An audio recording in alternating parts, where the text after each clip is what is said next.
चलो, अब एक बार कंफर्म करना सारी चीज़ें प्रॉपर हैं कि नहीं।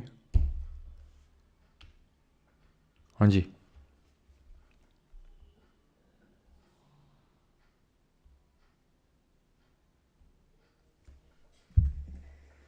चलो, अब एक बार कंफर्म करना सारी चीज़ें प्रॉपर। कुछ बोलिए सर जी, अभी देखो बोला है, सुनाई दिया क्या? All good all good all good. Sir ने अपने रिकॉर्ड तोड़ दिया आज। अच्छा, किस चीज़ के? बुक्स का न्यू एडिशन कब आएगा बता दो बेटा। हर्षित जोशी और जो सभी लोग जितने जोश में हैं, ठीक है, थोड़ा रुकिए, थोड़ा सा समय दीजिए, ठीक है। और मतलब बहुत थोड़ा तो नहीं, लेकिन थोड़ा है समय चाहिए। और कुछ काफ़ी बढ़िया चीज़ निकल के सामने आने वाली, ठीक है। आज अरसों बाद थोड़ा समय पे आए हैं सर, फिर भी 5 मिनट। ये कैसा टाइम पे हुआ भाई?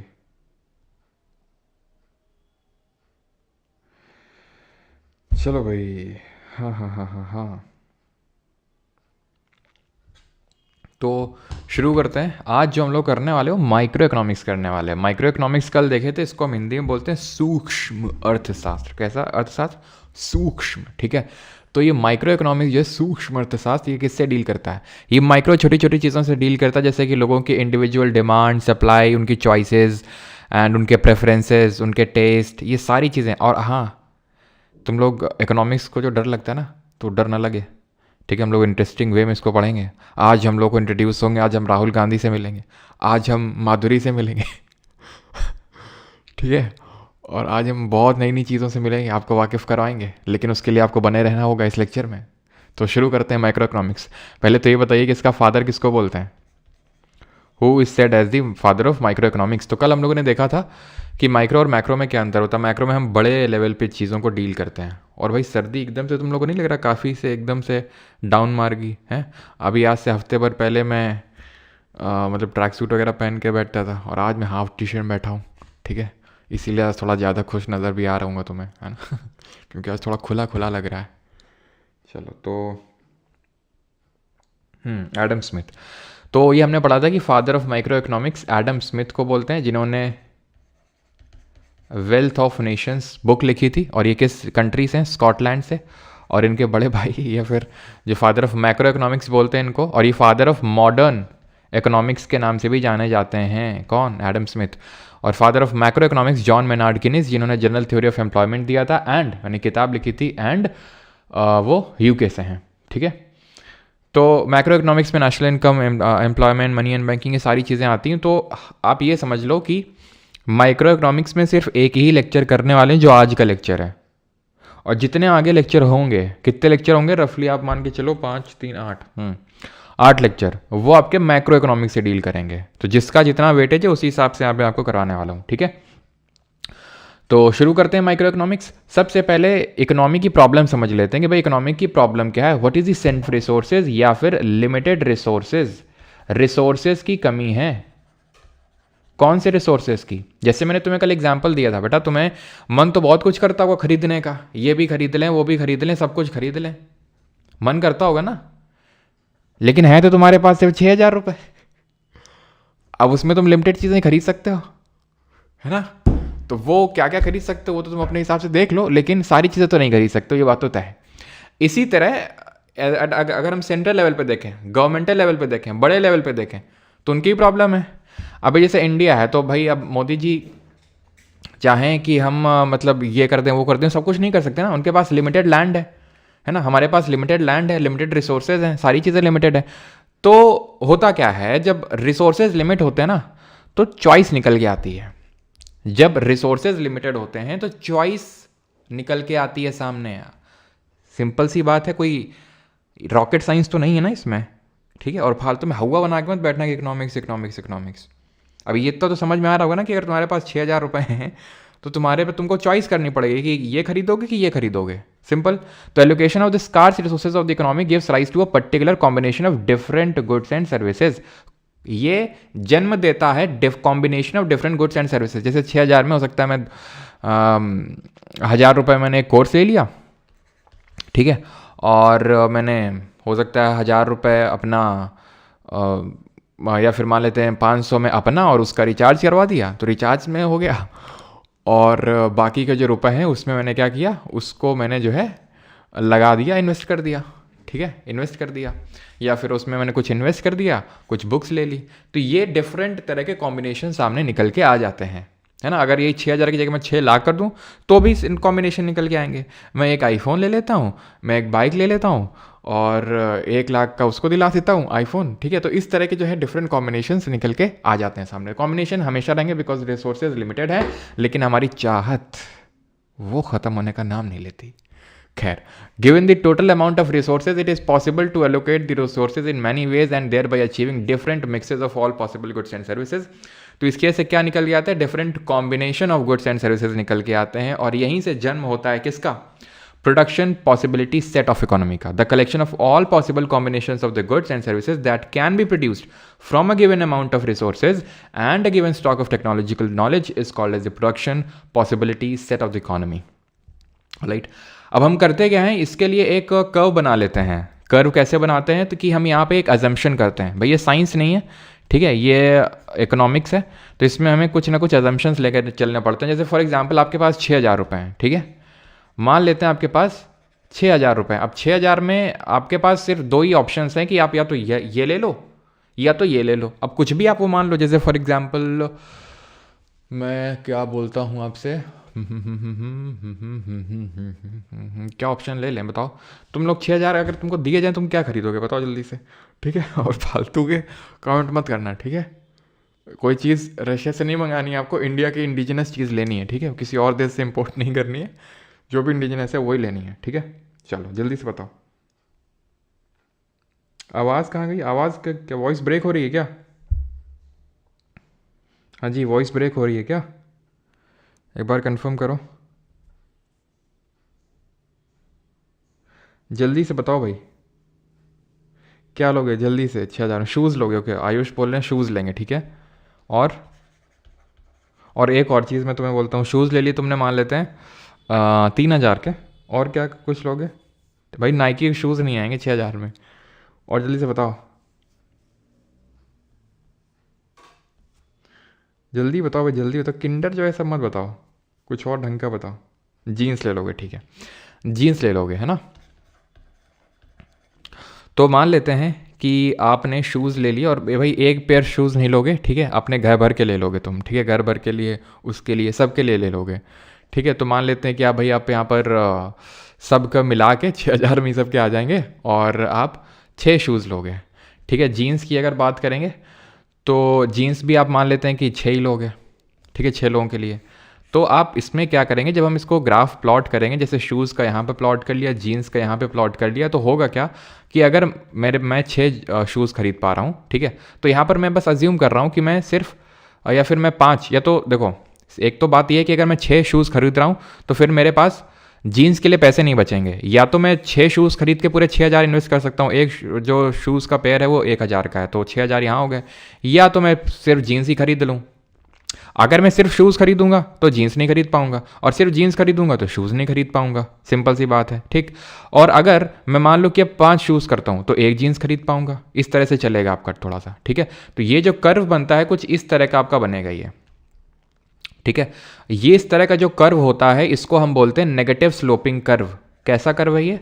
नेगेटिव स्लोपिंग या डाउनवर्ड स्लोपिंग कर्व होता है। जहां पर भी आपको इनवर्स रिलेशन देखने को मिलती है, इनवर्स रिलेशनशिप का मतलब ये होता है कि जब एक चीज़ को बढ़ाएं तो दूसरी चीज़ घटे, और जब दूसरी चीज़ मतलब एक चीज़ को घटाएं तो दूसरी चीज़ बढ़े। समझ रहे हैं आप? यानी कि जब मैं शूज़ ज़्यादा लूँगा तो जीन्स कम लूँगा, और अगर जीन्स ज़्यादा लूँगा तो शूज़ कम ले पाऊँगा। ये इनवर्स रिलेशनशिप। जब इनवर्स रिलेशनशिप होती है तो नेगेटिव स्लोपिंग या डाउनवर्ड स्लोपिंग कर्व बनता है।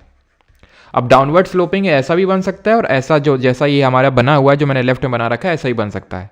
इस वाले को जो यहाँ पर बना हुआ है लेफ्ट साइड में, जो हमारा ये बन के निकला है, जिसको कि हम बोलते हैं production possibility frontier front curve, ठीक है, production possibility curve in short बोल देते हैं, प्रोडक्शन पॉसिबिलिटी कर्व या फिर प्रोडक्शन पॉसिबिलिटी फ्रंटियर कर्व, ठीक है। ये कर्व का नाम है। और ये अगर हम देखें तो इसको हम बोलते हैं convex at origin, convex at origin, और इसको हम बोलते हैं कॉनकेव एट ओरिजिन, ठीक है, कॉनकेव एट ओरिजिन। तो बात समझ में आई कि किस तरह से प्रोडक्शन पॉसिबिलिटी जो कर्व है ये आपका नेगेटिव स्लोपिंग या डाउनवर्ड स्लोपिंग बनेगा और कॉनकेव होगा एट ओरिजिन, ठीक है, कि आप जब एक चीज़ बढ़ाएंगे तो दूसरी चीज़ आपको कम करनी पड़ेगी, जैसे कि आप यहाँ पे देख पा रहे हैं। अब है क्या कि फॉर एग्जाम्पल जब मैं ये जो कर्व मैंने ड्रॉ किया है, ये जो मैंने कर्व ड्रॉ किया, इसके किसी भी पॉइंट में आप आ जाइए, इसका मतलब ये होता है कि अब आप इससे ज़्यादा प्रोडक्शन नहीं कर सकते हैं, you are utilising the full resources.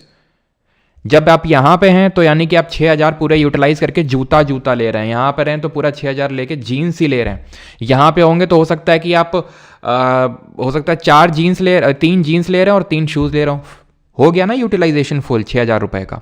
यहाँ पे होंगे तो हो सकता है कि 4 शूज़ ले रहे हैं और 2 जीन्स ले रहे हो, तो 6000 का हो गया ना फुल यूटिलाइजेशन। तो जब आप इस कर्व के अंदर, कर्व में हैं, कर्व के अंदर नहीं, कर्व में है, on the curve, here you should use your knowledge given by PSP sir preposition में, क्या यहाँ पर हम ऑन दी कर्व हैं, ठीक है।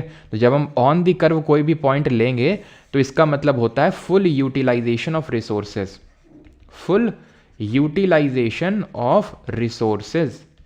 बात समझ में आई।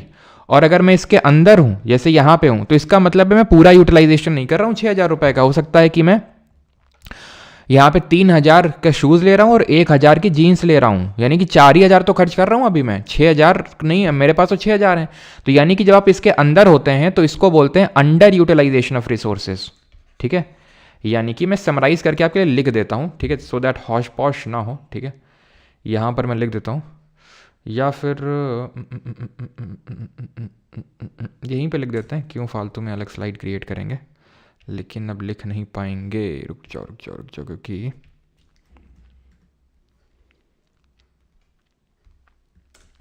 चलो यहाँ पे मैं लिख देता हूँ, ठीक है। अगर आप ऑन दी कर्व हैं, ऑन दी कर्व, तो इसका मतलब ये होता है full utilisation of resources, full utilisation of resources, right. जब आप डाउन दी कर्व होंगे या फिर अंडर दी कर्व होंगे, ठीक है, डाउन या फिर अंडर दी कर्व, तो दैट मीन्स अंडर यूटिलाइजेशन। और जगह मैं ऊपर निकल जाऊंगा तो, ठीक है, अगर मैं कर्व के ऊपर निकल जाऊंगा तो क्या होगा, जल्दी से गेस करिए। अगर मैं कर्व के ऊपर निकलूंगा तो कौन सा सिनेरियो क्रिएट होगा यहां पे। हाँ, बहुत सिर्फ दिमाग गुर्दे तक पहुंच गई है सर, अच्छा गुर्दे तक पहुंच गई है क्या। चलो यहाँ पे बताओ, अगर मैं यहाँ पे कोई पॉइंट ले लूँ अबव द कर्व तो उसका मतलब क्या होगा। और भाई ओवर यूटिलाइजेशन, बेटा ओवर यूटिलाइजेशन क्या होता है, ओवर यूटिलाइजेशन क्या होता है, एज एक्सपेक्टेड।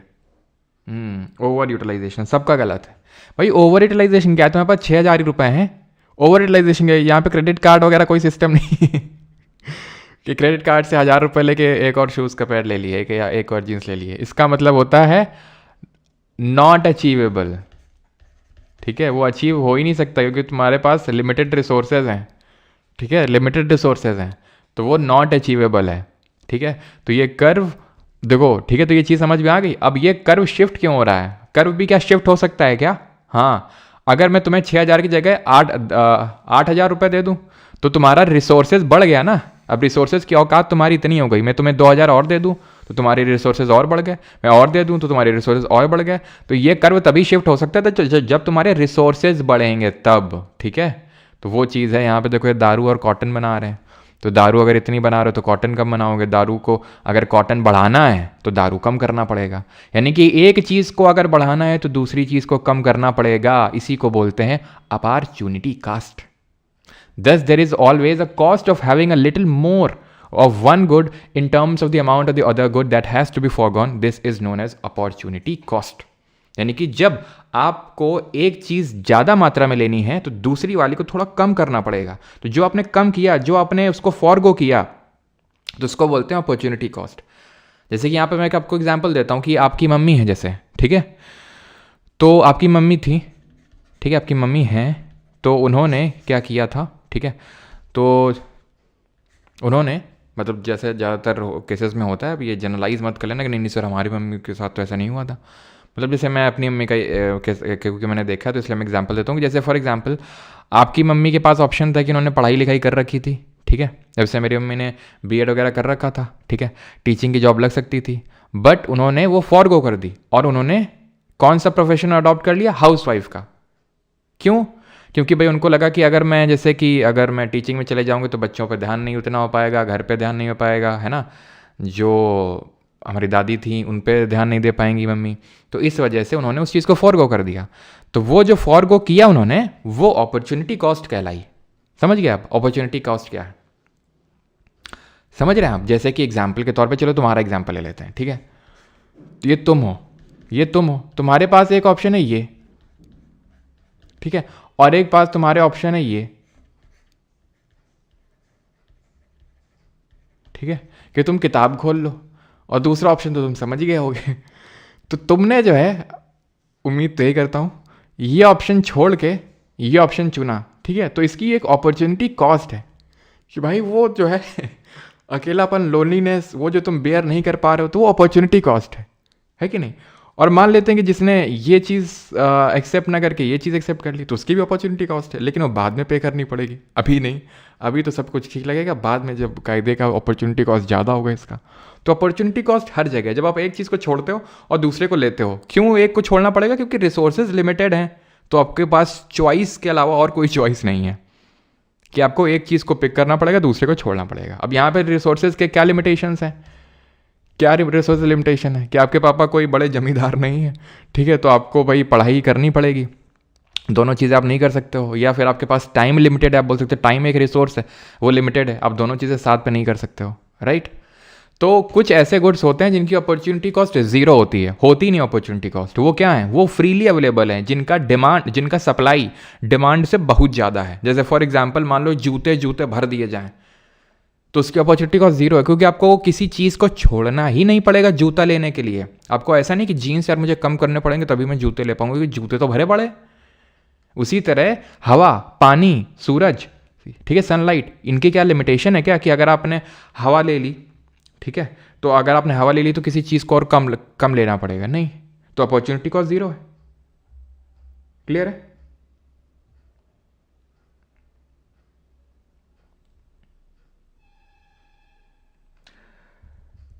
ठीक है सर, इसी को ही डिमांड कर्व बोलते हैं क्या? डिमांड अभी आएंगे, डिमांड कर्व पे भी आएंगे और सप्लाई कर्व पे भी आएंगे, सब कुछ देखेंगे, ठीक है।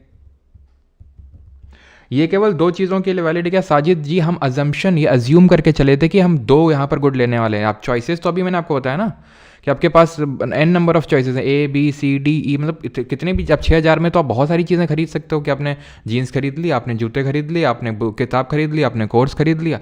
हम अज्यूम करके चलते हैं तो ये कर्व बनता है। समझ रहे हैं आप?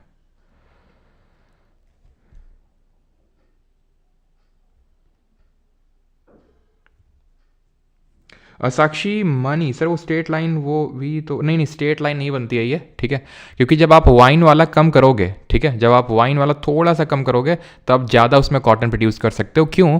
क्योंकि यहाँ पर हम ये अज्यूम करके चलते हैं कि भाई जैसे वाइन है तो इसके प्रोडक्शन में हमें ज़्यादा रिसोर्सेज लगते हैं, कॉटन में कम रिसोर्सेज लगते हैं, यानी कि हम थोड़ा सा वाइन का रिसोर्स कम करके कॉटन ज़्यादा प्रोड्यूस कर सकते हैं। तो इसीलिए जो कर्व है ये आपका थोड़ा कॉनकेव शेप बनता है एट ओरिजिन, ठीक है। अब आ जाते हैं ये यूटिलिटी क्या होती है। तो यहाँ तक किसी कोई डाउट तो नहीं होगा कि अपॉर्चुनिटी कॉस्ट क्या होता है और इनका अपॉर्चुनिटी कॉस्ट जीरो होता है। तो मैं लिख देता हूँ, लिखा है कि नहीं लिखा है? नो अपॉर्चुनिटी कॉस्ट, ठीक है, या फिर वही चीज़ है आपका कि जीरो अपॉर्चुनिटी कॉस्ट है, ठीक है, ये समझ गए होंगे। ये आपका प्रोडक्शन पॉसिबिलिटी जो फ्रंटियर होता है ये आपका कैसा होता है? ये आपका कॉनकेव शेप होता है, डाउनवर्ड नेगेटिव स्लोपिंग होता है, एंड ऑन दी कर्व है, that means full utilisation of resources, अंदर है अंडर यूटिलाइजेशन है, ऊपर है नॉट अचीवेबल, राइट। अब आ जाते हैं यूटिलिटी क्या होती है। तो यूटिलिटी कुछ नहीं, मज़ा होता है। तो आज से कहीं तुम्हें मज़ा दिख जाए तो मज़ा नहीं, उसको यूटिलिटी समझना है, यूटिलिटी बोलना है। ये रात में जो यूटिलिटी है, यूटिलिटी आया और ये जो मैं यूटिलिटी है वो मैं सबको देना चाहता हूँ। तो मज़ा का मतलब है यूटिलिटी, यूटिलिटी का मतलब है मज़ा। सिंपल सी बात समझ में आई, ठीक है। जैसे मान लो कि तुम्हें अभी जो है बहुत चुल मच रही होगी कि यार इंस्टाग्राम थोड़ा सा खोल लें, एक रील देख लें तो आनंद आ जाए, है ना। कोई मचती होगी ना ऐसी चुल कि यार बड़ी बेचैनी सी हो रही है, तो जैसे ही तुम इंस्टाग्राम खोलते हो, क्या यूटिलिटी मिलती है, मिलती कि नहीं मिलती है। तो वो जो यूटिलिटी है वही आपका जो मज़ा है वही यूटिलिटी कहलाता है। अब यूटिलिटी दो तरह का होता है, कार्डिनल और ऑर्डिनल। कार्डिनल यूटिलिटी वो होता है जो आप नंबर्स में एक्सप्रेस करते हो, उसके हमें ज़्यादा डीप में नहीं जाना है, नंबर्स में एक्सप्रेस करते हो, ठीक है। कि जैसे मैंने कोई चीज़ कंज्यूम करी, ठीक है, तो मुझे कितनी यूटिलिटी मिली उसको मैं अगर मैं नंबर में एक्सप्रेस कर रहा हूँ तो उसको कार्डिनल यूटिलिटी बोलते हैं। इसको उतना ज़्यादा रियलिस्टिक नहीं माना जाता है कार्डिनल यूटिलिटी को, क्योंकि भाई नंबर्स में आप कैसे एक्सप्रेस करोगे मजे को। अब मैं हूँ, आप हो, दो तीन लोग और हैं, ठीक है, सब लोग ने मान लेते हैं कि इंस्टाग्राम खोला और पहली रील देखी, सेम रील देखी, सबको सेम मज़ा नहीं आ सकता है कि नहीं। अब मान लो कोई एक रिसर्चर है, कोई बंदा, ठीक है, अब उसको आप कोई एरी गैरी, ठीक है, ये नोरा फतेही वाली रील दिखा दोगे तो उसको थोड़ी ना मजा आएगा, उसकी साइंस और फिक्शन की रील में मजा आएगा उसको। तो यूटिलिटी सब्जेक्टिव है काफ़ी, जिसको नंबर्स में एक्सप्रेस कर पाना काफ़ी मुश्किल है। तो इसीलिए ऑर्डिनल जो यूटिलिटी है वो नंबर्स में एक्सप्रेस नहीं करती है वो, ठीक है। वो कैसे एक्सप्रेस करती है, वो बस as a general, as a जैसे कि फॉर एग्जांपल इसको ग्राफ में प्लॉट करके उसको एक्सप्रेस किया जाता है, ठीक है, इन डिफरेंस कर्व में। इन डिफरेंस कर्व का मतलब होता है जैसे फॉर एग्जांपल अगेन कि मान लेते हैं इन डिफरेंस कर्व भी एक्चुअल में वैसा ही होता है जैसे हमने प्रोडक्शन पॉसिबिलिटी फ्रंटियर बनाया था, लेकिन ये होता है, ये आपका अगर आप देखें तो ये आपका डाउनवर्ड स्लोपिंग है, नेगेटिव स्लोपिंग है, बट ये कॉन्वेक्स एट ओरिजिन होता है in difference curve. In difference का मतलब होता है कि आप जैसे फॉर एग्जांपल यहाँ पर भी हम एक अजम्पशन लेते हैं कि आप दो चीज़ें कंज्यूम कर रहे हैं, क्लोथिंग और फूड है, दोनों से आपको यूटिलिटी मिल रही है, मज़े मिल रहे हैं या फिर आपको संतुष्टि मिल रही है, ठीक है। तो क्लोथिंग और फूड ले लिया मैंने, ठीक है। तो आपके पास अगेन क्योंकि रिसोर्सेज लिमिटेड हैं तो इस वजह से आप यूटिलिटी, ठीक है, आप क्लोथिंग से ले रहे थे, कुछ आप फूड से ले रहे थे, फिर आपने क्या किया कि थोड़ा सा अपना क्लोथिंग को कम किया, फूड से ज़्यादा हो गया, यानी यूटिलिटी अभी भी उतनी है, यूटिलिटी अभी भी उतनी, यूटिलिटी अभी भी उतनी, यूटिलिटी अभी भी उतनी है, क्योंकि आपने क्या किया, क्लोथिंग को कम किया तो फूड को ज़्यादा कर दिया। आप अपनी चॉइस के हिसाब से क्लोथिंग और फूड को, ये बस दो एग्जाम्पल यहाँ पर लिए गए दो चीज़ों के, ठीक है, जो कि है यहाँ पर क्लोथिंग और फूड। ऐसे कोई भी आप दो एग्जाम्पल ले सकते हैं और उसमें आप देखेंगे कि आपकी यूटिलिटी आप सेम करने के लिए अलग अलग कॉम्बिनेशंस को, जिसको हम बंडल बोलते हैं इकोनॉमिक्स में, वो आप ले सकते हैं। जैसे एग्जाम्पल के तौर पे एग्जाम्पल तो कुछ और आता है लेकिन वो देते नहीं हैं अभी। क्या एग्जाम्पल मान लेते हैं कि भाई आपके पास है संतरा, ठीक है, संतरा है, और आपके पास एक और फल ले लेते हैं, क्या ले लें, अनार, ठीक है। अनार को अंग्रेजी में क्या बोलते हैं, पॉमीग्रेनेट, मैं पॉमी लिख रहा हूँ शॉर्ट में, ठीक है।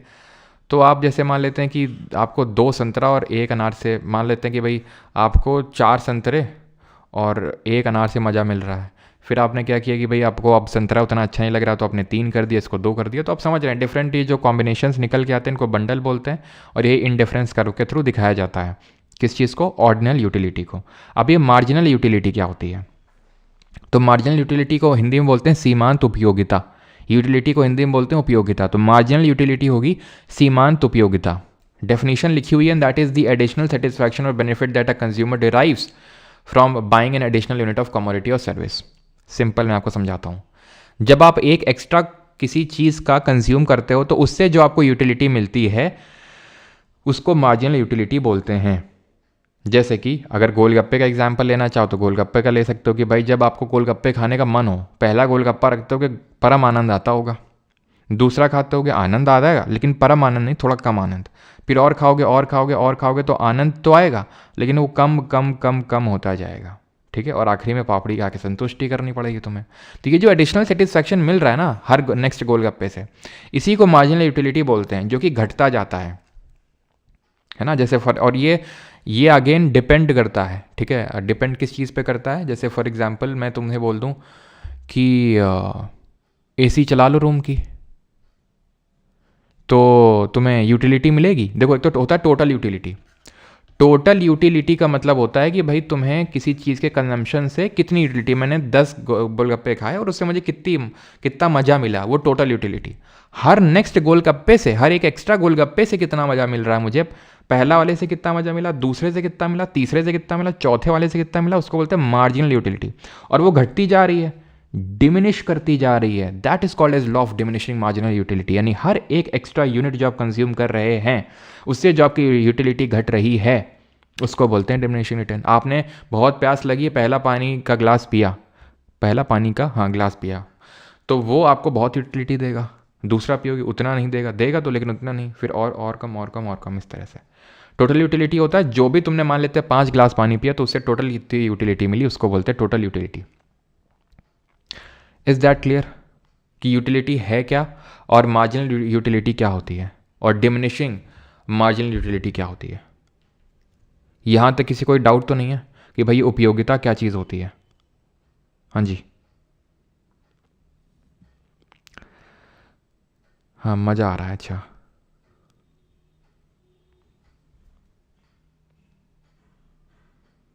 Sir I can smell your examples before you speak. तुम पुराने छात्र हो ना इसलिए।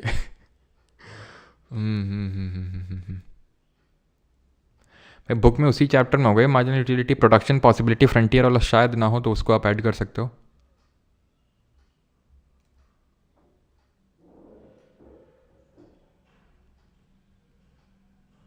ठीक है,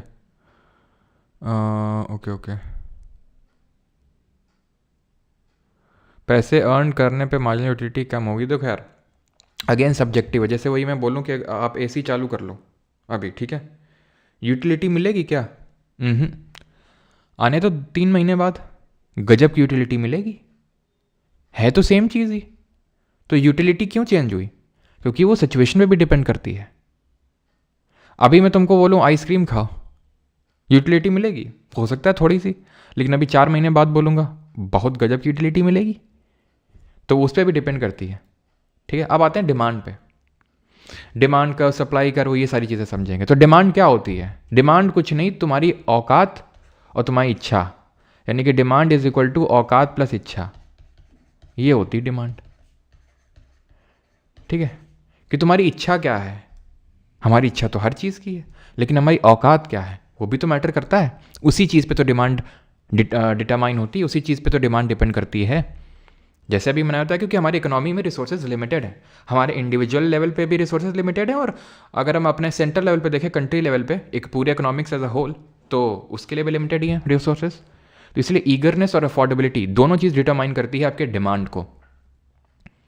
इसीलिए जब आपका प्राइस बढ़ता है किसी भी चीज़ का तो डिमांड घटती है। ये एक जनरल चीज़ है, जनरल थ्योरी है, जिसको यहाँ पे दर्शाया गया है। समझ वहाँ पे नहीं आ रहा है तो यहाँ पे पहले समझ लेते हैं कि भाई ये जो कर्व है किस तरह से बना। तो यहाँ पे हम प्राइस को रखते हैं वाई कर्व पे, ठीक है, और यहाँ पे हम रख लेते हैं क्वांटिटी डिमांडेड। ठीक है, क्वांटिटी डिमांडेड रख लिया मैंने। अब कुछ भी चीज़ की आप क्वांटिटी ले लो, जैसे कि आप टमाटर का ले लो, ठीक है, जो है, तो टमाटर का मैंने ले लिया है। ठीक है, अब यहाँ पर प्राइस है टमाटर का 10 रुपया किलो, 20 रुपया किलो, 30 रुपया किलो, 40, 50। ठीक है, तो यहाँ पर अब क्या है, और यहाँ पर मैंने क्या ले लिया, यहाँ पर मैंने क्वांटिटी डिमांडेड ले लिया, 1 किलो, 2 किलो, 3 किलो, 4 किलो और 5 किलो। अब मुझे बताओ, अगर 10 किलो हो गया है, बहुत प्राइस कम है, तो मैं दबा के खाऊंगा, ठीक है, टमाटर को, तो दबा के खाने से मतलब है ज़्यादा खरीदूंगा, है ना। तो मैंने 5 किलो खरीद लिया, प्राइस थोड़ा बड़ा 20 हो गया, 20 रुपये किलो, मैं कम कर दूंगा, मैंने कम कर दिया, मुझे यहाँ पे आना पड़ेगा। ठीक है, मैंने 30 प्राइस हो गया और थोड़ा और कम करना पड़ेगा, 40 हो गया, थोड़ा और कम करना पड़ेगा, 2 किलो आना पड़ेगा, मैंने 50 कर दिया, भाई 1 किलो पे आना पड़ेगा। ये कैसा बना कर्व? ये कर्व कैसा बना? अब ये मत बोलना कि सर ये पॉइंट कनेक्ट नहीं हो रहे हैं, स्केल नहीं मेरे पास ना, तो स्कूल में मेरे से ग्राफ में कभी कनेक्ट हुए और ना यहाँ पे कनेक्ट होते हैं। गजब की मार देते थे टीचर्स, नेगेटिव स्लोपिंग होता है। ठीक है भाई, मुझे तो ऐसा लगता था जैसे ग्राफ नहीं, एक पता नहीं कौन से चैप्टर स्टैटिस्टिक्स वगैरह हुए करते थे, तो इसमें तो ज़बरदस्ती किधर बनाता था, ऐसे मैं दोस्त का देखता था अच्छा किधर पॉइंट बनाए, किधर पॉइंट बनाए, किधर, बस उसका चेप के बस ऐसे ऐसे कर दिया ठीक है, तो नेगेटिव स्लोपिंग कर्व होता है ये, नेगेटिव स्लोपिंग या डाउनवर्ड स्लोपिंग, मतलब सेम कि जैसे आपकी प्राइस बढ़ेगी डिमांड घटेगी। मैंने आपको बताया था कि जब भी आपका एक इन्वर्स रिलेशनशिप होता है कि एक चीज़ के बढ़ने पे दूसरी चीज़ घटती है, तो उसको इन्वर्स रिलेशनशिप बोलते हैं, जो कि यहाँ पर है, तो इसलिए नेगेटिव स्लोपिंग या डाउनवर्ड स्लोपिंग बनेगा। लेकिन होता क्या है कि बीच में ही मुझे प्यास लगाती है, ठीक है, तो मैं जो है यूटिलिटी बढ़ाने के लिए, मतलब यूटिलिटी लेने के लिए मैं पानी ले लेता हूँ।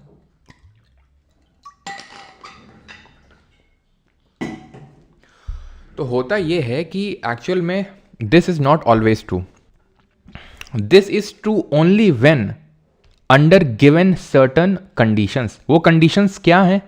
आपकी इनकम सर कांस्टेंट। अब मान लो मेरी इनकम बढ़ गया, मेरा इनकम बढ़ गया 10 गुना से, प्राइस बढ़ा 2 गुना से, कुछ फर्क नहीं पड़ेगा। मैं जो क्वांटिटी डिमांड कर रहा हूँ, मैं प्राइस बढ़ेगा, मैं अपना क्वांटिटी डिमांडेड भी बढ़ा दूंगा। क्यों ऐसा हुआ? ये तो जो डिमांड कर रहे उसका तो मतलब ये तो एक्सेप्शन टाइप दिख रहा है, ठीक है, उसको तो फॉलो ही नहीं कर रहा है। क्यों?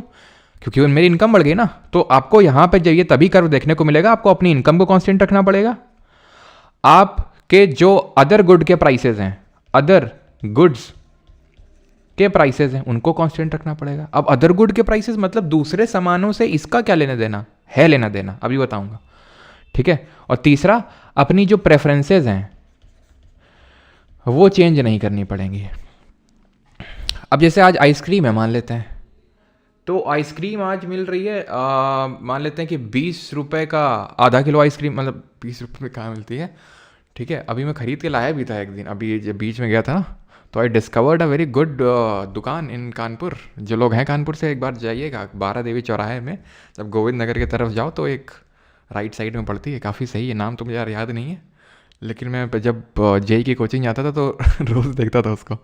फिर मुझे एक दिन अभी देखा, मैंने कहा आज तो ख़रीद के रहूँगा। अब तो मेरे पास इतने पैसे हैं कि मैं आइसक्रीम तो ख़रीद सकता हूँ। ठीक, कसाटा वाली ख़रीद के लाना, काफ़ी बढ़िया देता है भाई वो अपना, ठीक है। तो मान लेते हैं कि भाई 100 रुपये में आधा किलो, ठीक है। मान लेते हैं कि यही 4 महीने बाद वो सेम आइसक्रीम को 200 रुपये में दे रहा है। प्राइस बढ़ गया, डिमांड कम होनी चाहिए थी, लेकिन डिमांड बढ़ गई। क्यों? क्योंकि लोगों की प्रेफरेंसेस बढ़ गई ना, क्योंकि गर्मी आ गई है। तो इन चीज़ों को हमें अपने को कांस्टेंट रखना पड़ेगा। इनकम, ठीक है, अदर गुड का जो प्राइस है वो, और जो हमारी प्रेफरेंसेस हैं, इनको अपन ने कांस्टेंट रखना पड़ेगा। और अगर कांस्टेंट नहीं रखा तो क्या होगा? तो शिफ्ट हो जाएगा कर्व, शिफ्ट हो जाएगा। जी हाँ दोस्तों, शिफ्ट हो जाएगा। कैसे शिफ्ट हो जाएगा? और शिफ्ट और मूवमेंट में अंतर क्या होता है? तो मूवमेंट कुछ नहीं, ये जो अभी मैंने करके दिखाया था आपको कि भाई जैसे प्राइस बढ़ रहा है तो ये इधर से इधर आ रहा है, प्राइस बढ़ रहा है और कम हो रहा है और कम हो रहा है और कम हो रहा है। जैसे ही प्राइस बढ़ रहा है तो क्वांटिटी डिमांडेड कम होती जा रही है। ये जो ऐसे ऐसे हो रहा है ना, ये इसको बोलते हैं मूवमेंट, इसको बोलते हैं movement in the demand curve. Movement कब होती है डिमांड कर्व में? जब प्राइस को चेंज करते हैं। और शिफ्ट कब होता है कर्व में? जब प्राइस के अलावा किसी चीज को चेंज करते हैं। प्राइस के अलावा यानी कि अदर देन प्राइस, अगर हम कोई चीज पे चेंज ला रहे हैं, अदर देन प्राइस में क्या चीज आ सकती हैं? अदर देन प्राइस में बहुत चीजें आ सकती हैं, जैसे कि जो मैंने आपको चीजें लिखी, इनकम, जिन चीजों को मैंने कांस्टेंट करके रखा था, मेरी प्रेफरेंसेस, अदर गुड के प्राइसेस। अब ये अदर गुड्स के जो प्राइसेस हैं ये किस तरह से अफेक्ट करते हैं वो मैं आपको समझाता हूं। अदर गुड का मतलब क्या होता है, ठीक। बेटा किसके मुंह में पानी है ना, सही बताना। इसको नहीं, बाकी को दो देख के। झूठ मत बोलना। चलो भाई, तो यहां पर मैंने एग्जाम्पल लिया ही है, ठीक है। यूटिलिटी क्या चीज? सर आप ही तो 18 वाले बाबा नहीं। अच्छा चलो, सर आप प्रिंस लिख दिए कहाँ पे? अच्छा अच्छा, प्राइस है भाई, प्राइस प्राइस प्राइस प्राइस, ठीक है। चलो, तो ये है, मान लो ये हमारा गुड है, ठीक है। मान लेते हैं ये गुड है, ये चीज़, ठीक। अब हल्दीराम ने क्या किया, ये जो अपना चखना मिक्स है इसका प्राइस बहुत कम कर दिया, ठीक है। तो जो लोग ये गुड को कंज्यूम कर रहे थे, ये गुड, वो अब जो है और ज़्यादा कंज्यूम करने लग जाएंगे। क्यों? क्योंकि यार लग रहा है कि भाई ये तो जो चखना है वो तो सस्ता मिल रहा है। या फिर मान लेते हैं कि इसकी प्राइस जो है, इसकी प्राइस बढ़ गई, ये जो बियर है इसकी प्राइस बहुत ज़्यादा बढ़ गई, तो पता चला कि इसकी सेल में बढ़ोतरी हो गई। वैसे तो इसका फैन बेस एक अलग है, फैन बेस जो है ये ऊपर अपना देसी ये माधुरी वाधुरी का ये अलग फ़ैन बेस है, ज़्यादा फ़र्क पड़ता नहीं उन लोगों को, वो किसी और पे जाते नहीं हैं ज़्यादा जल्दी। लेकिन हम ये डिस्कस कर रहे हैं, हम ये बात कर रहे हैं कि मान लेते हैं इसका प्राइस बहुत ज़्यादा बढ़ गया, तो इसका सेल बढ़ गया। आप देखिए मैंने इसके प्राइस में अभी कोई चेंज नहीं किया है, सेम है, सेम प्राइस है। मैंने क्या किया है, मैंने इसका बियर का प्राइस बढ़ा दिया, तो इसका सेल इंक्रीज हो गया। क्यों? क्योंकि ये दोनों कॉम्पिटिटिव गुड्स हैं, सॉरी ये कॉम्पिटिटिव बोल रहे हैं, फिर सब्स्टिट्यूट गुड्स हैं। सब्स्टिट्यूट, इसका सब्स्टिट्यूट लोगों ने ढूंढा, वाह आई लाइक इट। और ये दोनों कैसे हैं? कॉम्प्लीमेंट्री गुड्स हैं। अगर इसका भी अगर मान लेते हैं अगर मान लो इसका प्राइस कम कर दिया मैंने, तो इसका सेल बढ़ जाएगा। सिंपल सी बात, समझ में आई लॉजिक कि मैंने इसका प्राइस चेंज किया, इसके प्राइस में तो कोई चेंज नहीं हुआ, तो इस पे क्यों इफेक्ट पड़ा? क्योंकि ये दोनों कॉम्प्लीमेंट्री गुड हैं। कॉम्प्लीमेंट्री गुड्स वो होते हैं जो साथ में कंज्यूम किए जाते हैं, ठीक है। सिर्फ यही नहीं, और भी चीज़ें होती हैं, जैसे जूता और मोजा, चाय और चीनी। और चाय और कॉफ़ी कैसे हो जाएंगे? वो सब्स्टिट्यूट हो जाएंगे। चाय का प्राइस बढ़ाओगे, चाय का प्राइस बढ़ाओगे, कॉफ़ी का डिमांड बढ़ जाएगा, क्योंकि सब्स्टिट्यूट हैं, लोग शिफ्ट हो जाएंगे। तो ये हो गया क्या, अदर गुड वाला फैक्टर मैंने बता दिया। इनकम तो सिंपल समझ में आता है कि इनकम मेरी बढ़ेगी तो मैं डिमांड ज़्यादा करूँगा। और प्रेफरेंस कैसे है? प्रेफरेंस जैसे फॉर एग्जांपल, जैसे रोनाल्डो भैया हैं, कोक की बोतल साइड उठा के रख दी, अब कोक की सेल डाउन हो गई। क्यों? प्राइस कोक ने चेंज किया, लोगों की इनकम चेंज हुई, अदर गुड का, प्रेफरेंस का। क्योंकि लोग सोच रहे हैं कि भाई लगता है कोक पीना सेहत के लिए हानिकारक है, तो लोगों की प्रेफरेंस चेंज हो गई, लोग अब नींबू पानी में शिफ्ट हो गए। आइसक्रीम वाला एग्जाम्पल, ठीक है, कि भाई अभी 4 महीने बाद आइसक्रीम के प्राइस बढ़ाने पे भी डिमांड बढ़ रही है, क्योंकि प्रेफरेंस चेंज हो गई अभी। तो इस वजह से शिफ्ट होता है कर्व में। और शिफ्ट 2 जगह हो सकता है, एक तो राइट वर्ड और एक लेफ्ट वर्ड। राइट वर्ड कब होता है? राइट वर्ड तब होता है जब quantity demanded is more, when demand increases, जब डिमांड बढ़ जाती है। और लेफ्ट वर्ड कब शिफ्ट होता है? जब, ठीक है, लेफ्ट वर्ड कब होता है? व्हेन डिमांड डिक्रीजेज, ठीक। तो अगर मैं तुमसे बोलूं, ठीक है, अगर मैं तुमसे, देखो आइसक्रीम भी आ गई, आइसक्रीम का नाम लिया और आ गई टीली ली ली करते हुए, सुनाई दे रहा है? एकदम गर्मियों की याद दिला रहा है भाई अपना, ऐसा लग रहा है अभी जाके गले लगा लूँ। बचपन की याद दिला देता, वो ऑरेंज वाली और एक दूध वाली आती थी, हमेशा चॉइस रहती थी, मम्मी की तरफ से 1 रुपया मिलता था, एक मेरे को और एक भाई को, ठीक है। तो वो लेता था वो दूध वाली, कौन सी आती थी वो सफ़ेद वाली, और मैं लेता था वो ऑरेंज वाली। दोनों के पास चॉइस है ना, समझ रहे हो, लिमिटेड रिसोर्सेज होते हैं बचपन से ही। तो जो है टी और कॉफ़ी की अगर बात करेंगे, तो टी अगर मैं फॉर एग्जांपल बोलूँ कि कॉफ़ी का प्राइस इंक्रीज़ हो गया, अब मुझे बताओ टी का जो कर्व है, डिमांड कर्व, वो लेफ्ट वर्ड शिफ्ट हो गया राइट वर्ड? जल्दी से बता दो। अगर कॉफ़ी, ठीक है, कॉफ़ी का अगर बढ़ गया प्राइस, तो टी का जो डिमांड कर्व है वो लेफ्ट वर्ड या फिर राइट वर्ड, कहाँ पर होगा? जल्दी जल्दी जल्दी जल्दी। कोकोनट वाली नहीं, हमारे पास 2 ऑप्शन होते थे, और एक और भी ऑप्शन होते थे, जैसे कि चॉकलेट वाली आती थी, नहीं वो एक 10 रुपये 5 की आती थी या 10 की आती थी, लेकिन वो हमारे पास इतने पैसे नहीं होते थे कि हम वो वाला चूज़ कर सकें, है ना। तो वो वाले का कोई ऑप्शन नहीं था। वो तभी मिलता था जैसे वंस, जैसे कि मान लो घर में कोई आ गया, मेहमान आ गया, तो उससे जो है गिरा के रुपये मांग ली कि 10 रुपये दे दो, तो वो बेचारा मना तो करेगा नहीं जो मेहमान आता था, तो उसके थ्रू हम ले लेते थे। वैसे मम्मी तो नहीं देती थी, मम्मी तो वही 2 रुपये देती थी, एक मेरे को और एक भाई को मिलता था, ठीक है, उसी में ले लो। और उसी में ही जो है, जैसे कि थोड़ी मैंने खाई, थोड़ी मैंने मम्मी को खिला दी, और वो थोड़ी भाई खाता था, थोड़ी भाई ने मम्मी को खिला दी, तो तीनों लोगों का 2 रुपये में बन जाता था। और फिर हम लोग जो है, गेट होता था हमारे यहाँ पे, वहाँ पे चटाई बिछाते थे गेट के पास में, और कैरम लेते थे, कैरम में लूडो, और दोपहर भर खेलते थे तीनों लोग। टी और कॉफ़ी, यस। तो राइट वर्ड शिफ्ट होगा बिल्कुल। क्यों? क्योंकि कॉफ़ी का अगर प्राइस इंक्रीज करोगे तो टी का डिमांड बढ़ जाएगा, that means right word shift होगा। तो आई थिंक क्लियर हो गया सभी को, है ना। एक्सेप्शंस भी होते हैं, अपवाद भी होते हैं। अपवाद क्या होते हैं? तो अपवाद ये होते हैं कि कुछ ऐसे गुड्स होते हैं कि भाई जिनका तुम प्राइस बढ़ाओगे ना तो उनकी डिमांड बढ़ेगी, ठीक है, और उनका अगर प्राइस घटाओगे तो डिमांड घटेगी। जैसे कि मैं तुमसे एग्जांपल के तौर पे ले लूँ, जैसे कि फॉर एग्जांपल चलो यही एग्जांपल ले लेते हैं, ठीक है। तो यहाँ पर मैं पहले हटा देता हूँ, फिर यहाँ पर लिख देता हूँ कि ये क्या है, ये कॉम्प्लीमेंट्री गुड्स हैं, ठीक है। कॉम्प्लीमेंट्री गुड्स जो साथ में कंज्यूम किए जाते हैं, ठीक है, कंज्यूम्ड टुगेदर, कंज्यूम टुगेदर। और ये होता है ये वाला और ये वाला, ये होते हैं आपके सब्स्टिट्यूट, ठीक है, सब्स्टिट्यूट होते हैं ये।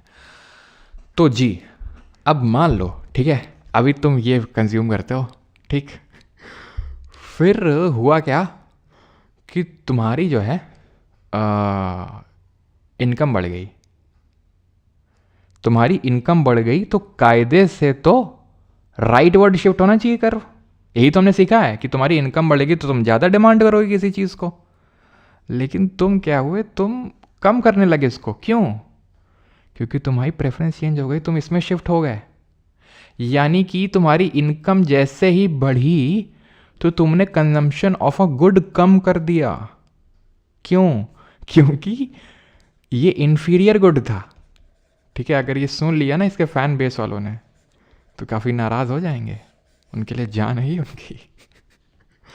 इन्फीरियर गुड, जैसे फॉर एग्जांपल आप मान लेते हैं कि अभी गोल्ड स्टार का जूता पहनते हैं दौड़ते वक्त, या फिर मान लेते हैं गोल्ड स्टार का कोई पहनता होगा, कोई मान लेते हैं कैंपस का पहनता होगा, है ना। मान लेते हैं आप कैंपस का जूता पहनते हो, अब तुम्हारी नौकरी लग जाएगी, फिर तुम यूट्यूब चैनल भी खोलोगे, हैं, दिखाओगे कि कैसे कहाँ हम जाते हैं, और फिर पास कोड भी लगवाओगे बच्चों से, हैं, कि सेल चल रही है, अभी एक्सक्लूसिव ऑफर आया, सेल चल रही है, पास कोड लगा लो, तुरंत इतना डिस्काउंट मिलेगा, स्पेशल ऑफर चल रहा है। स्पेशल ऑफर साल भर चलता ही है, कभी बंद नहीं होता है। तो फिर तो क्या है, तुम्हें एक तो सैलरी आ रही है, ऊपर से यहाँ पैसा आ रहा है स्पॉन्सरशिप का, मजे ही मजे तुम्हारे। तुम क्या करोगे, अब कैंपस का थोड़ी ना पहनोगे, अब एसिक्स का पहनोगे, नाइकी का पहनोगे, ज़्यादा तुम्हें स्पॉन्सरशिप मिल गई, जॉर्डन वाला पहनोगे तुम। तो क्या हो रहा है, कैंपस का तुम डिमांड कम कर रहे हो जबकि तुम्हारी इनकम इंक्रीज हो रही। क्यों? क्योंकि तुम्हारे हिसाब से वो इन्फीरियर गुड है वो। अब इन्फीरियर गुड भी डिफर कर सकता है, जैसे मान लो कोई गोल्ड स्टार पहनता है, उसकी इनकम बढ़ गई तो वो कैंपस पे शिफ्ट हो जाएगा। अब तुम कैंपस पहनते हो, अब कैंपस से तुम एसिक्स पे शिफ्ट हो जाओगे, तो हर किसी के लिए वो अलग अलग हो सकता है। इसको बोलते हैं गिफन गुड्स, ठीक है। इसको क्या बोलते हैं, गिफन गुड्स बोलते हैं, जो नॉन लग्जीरियस, जो इन्फीरियर हमारे आइटम्स होते हैं। अभिबास का पहनते हैं, अच्छा अभिबास का पहनते हो क्या? चलो भाई, जॉर्डन, चलो भाई, चलो। तो गिफन गुड ये समझ गए, इन्फीरियर गुड होता है। अब इनके साथ होता क्या ना, जैसे फॉर एग्जांपल मान लो कि तुम्हारे घर के पास एक नई जिम खुली, ठीक है, और जब तुम्हें पता चला कि उसमें मतलब पहले तो 1000 रुपये लगते हैं, ठीक है, तो तुमने क्या किया कि भाई तुम जा रहे थे, तुम्हें लगा 1000 रुपये लगते हैं, अच्छी खासी जिम है, ठीक है। फिर क्या हुआ, धीरे से वो डिक्रीज़ करके वो 300 रुपये कर दिया उसने, ठीक है। अब तुम्हें क्या है, वहाँ पे तुम जा नहीं रहे हो। क्यों? तुम्हें बड़ा अजीब सा फील आ रहा है, मतलब तुम्हें वो फील ही नहीं आ रहा है कि यार 300 रुपये वाली जिम में जा रहे हैं, छी 300 रुपये वाली में क्या मज़े आएंगे। तो यानी कि प्राइस डिक्रीज़ होने के, प्राइस यहाँ पर जब डिक्रीज़ होता है तो क्वांटिटी डिमांडेड डिक्रीज़ हो जाती है, और जब प्राइस इंक्रीज़ होता है तो क्वांटिटी डिमांडेड इंक्रीज़ हो जाती है। तो ऐसे दो तरह के गुड होते हैं, एक तो गिफन और एक वेबलेन। वेबलेन वो होते हैं जो लग्जरियस होते हैं, जैसे फॉर एग्जांपल आईफोन। अब आईफोन है तो आईफोन का जितना प्राइस बढ़ता है उतना ही क्रेज़ बढ़ता है। कायदे से तो जो डिमांड हमने बेसिक उसके प्रिंसिपल थ्योरी देखी थी, तो उसके हिसाब से तो अगर चीज़ प्राइस बढ़ता है तो डिमांड कम होती है, यही तो पढ़ा था। लेकिन यहाँ पर हम क्या पढ़ रहे हैं, अपवाद, एक्सेप्शंस, कि भाई वेबलेन गुड्स वो लग्जरियस गुड्स होते हैं, ठीक है। मतलब दो तरह के एक्सेप्शंस हैं, एक तो जो नॉन लग्जरियस है, इन्फीरियर गुड्स हैं, वो हमने देख लिया। वेबलेन वो होते हैं जो लग्जरियस होते हैं, तो इनका जब प्राइस बढ़ता है तो अगेन इनका क्या होता है, ये इलास्टिक छोड़ दो, अभी पढ़ेंगे इसी लेक्चर में, अभी इसके बाद यही टॉपिक है, लेकिन अभी पढ़ा नहीं है तो उसको छोड़ दो, ठीक है। तो क्या है, ये लग्जरियस गुड हैं, ये क्या है आपके, ये अगेन मतलब प्राइस बढ़ने पे क्वांटिटी डिमांडेड भी आपकी बढ़ रही है, ठीक है, क्लियर है। अब सप्लाई कर्व पे आ जाते हैं, तो सप्लाई कर्व क्या होता है, तो डिमांड कर्व क्या था, डिमांड कर्व था कि जैसे प्राइस बढ़ेगा तो डिमांड कम होगा, ऐसे ही सप्लाई कर्व बोलता है कि अगर प्राइस बढ़ेगा ना तो सप्लाई बढ़ेगी। सप्लाई कौन बढ़ाता, सप्लाई करता कौन है, डिमांड कौन करता है, डिमांड करता है कंज्यूमर। हम लोग जैसे मान ले कि हम टमाटर कंज्यूम करने जाते हैं, कहाँ पर जाते हैं, सब्जी मंडी में लेने। सप्लाई कर्व क्या है, सप्लाई किया जा रहा है, सप्लाई कौन करता है, जो प्रोड्यूस करता है। यानी कि ये प्रोड्यूसर के साइड से हम देख रहे हैं इसको, उसको कंज्यूमर के साइड से देख रहे हैं। तो प्रोड्यूसर के लिए क्या मैटर करता है? प्रॉफिटेबिलिटी। हमारे लिए क्या मैटर करता है? अफोर्डेबिलिटी। तो प्रॉफिटेबिलिटी अगर वो देख रहा है तो प्राइस बढ़ रहा है। मान लो कि अभी 1 रुपये किलो, मान लो कि कोई चीज़ है तो 5 क्वांटिटी प्रोड्यूस करेगा क्योंकि उसको 5 ही रुपये मिलेंगे।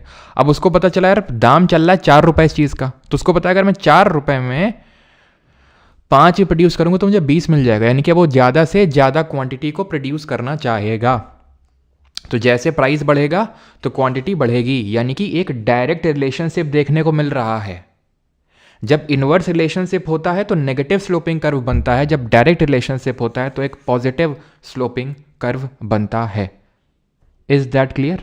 सप्लाई कर्व, ठीक है। तो उस हिसाब से अगर हम देखें तो कंज्यूमर क्या देख रहा है? अफोर्डेबिलिटी, कि जैसे जितना ज़्यादा कम प्राइस होगा उतना ज़्यादा डिमांड करेगा, उतना ज़्यादा डिमांड करेगा वो। चीज़ें तो लिमिटेड हैं, तो कितना ही तुम डिमांड कर लोगे? जितना ज़्यादा अगर डिमांड बढ़ेगी तो चीज़ें कम होने लगेंगी, प्राइस बढ़ने लगेगा। प्राइस बढ़ेगा तो ये ज़्यादा प्रोड्यूस करेगा, यानी कि मार्केट में ज़्यादा होगा, और कोई अगर ज़्यादा होगी तो उसकी डिमांड फिर घटने लगेगी। तो चीज़ें इक्विलिब्रियम पे एग्जिस्ट करती हैं। Thing exist in equilibrium. Equilibrium shift if any of the factor shift. Equilibrium आपको समझ में आ गया? वो पॉइंट जहाँ पर डिमांड और सप्लाई मैच करती है। जैसे फॉर एग्जांपल ना 5 रुपये किलो में टमाटर बिकेगा, ना 50 रुपये में, 25 रुपये में बिकेगा, जिसमें कंज्यूमर भी खुश और सप्लायर भी खुश। क्या मतलब? उसी पे आके वो इक्विलिब्रियम आके वहीं पे आके टिक जाएगा। तो इसको बोलते हैं इक्विलिब्रियम। और इक्विलिब्रियम शिफ्ट होगा, जैसे मान लेते हैं कि डिमांड अगर घटी तो इक्विलिब्रियम इधर की ओर जाएगा, और अगर एक डिमांड अगर बढ़ी तो इक्विलिब्रियम में पूरा जो कर्व है वो राइट की ओर शिफ्ट हो जाएगा। ठीक है, अब हम आ जाते हैं अपने लास्ट टॉपिक, लास्ट नहीं सेकंड लास्ट टॉपिक पे। अगर यहाँ तक आपको क्लियर है तो क्लियर है यहाँ तक सभी को? गिफन गुड बता दीजिए एक बार। ओके, तो गिफन गुड्स होते हैं नॉन लग्जीरियस या फिर इंफीरियर गुड।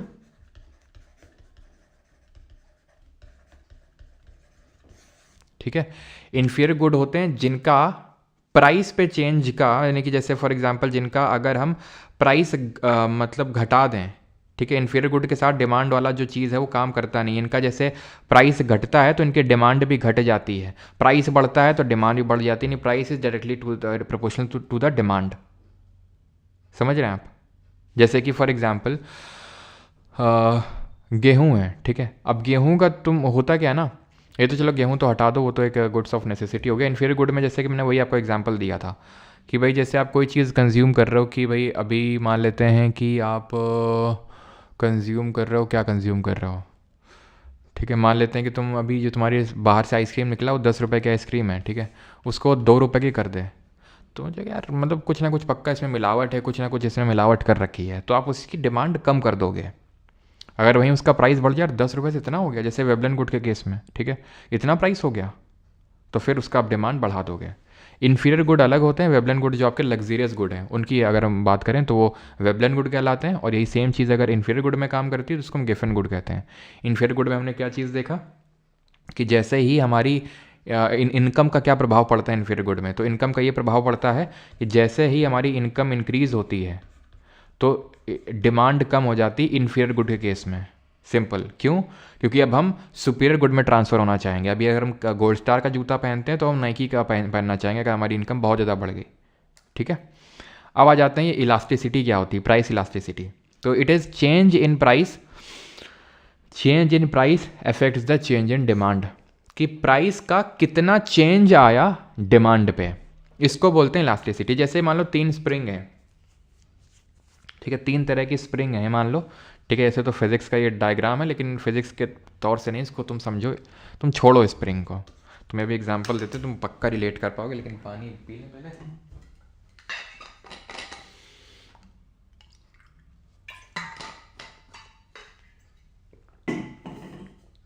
हाँ, याद करो वो दिन स्कूल में जिस दिन तुम होमवर्क करके नहीं गए थे। कर लिया सभी ने याद? कर लिया याद?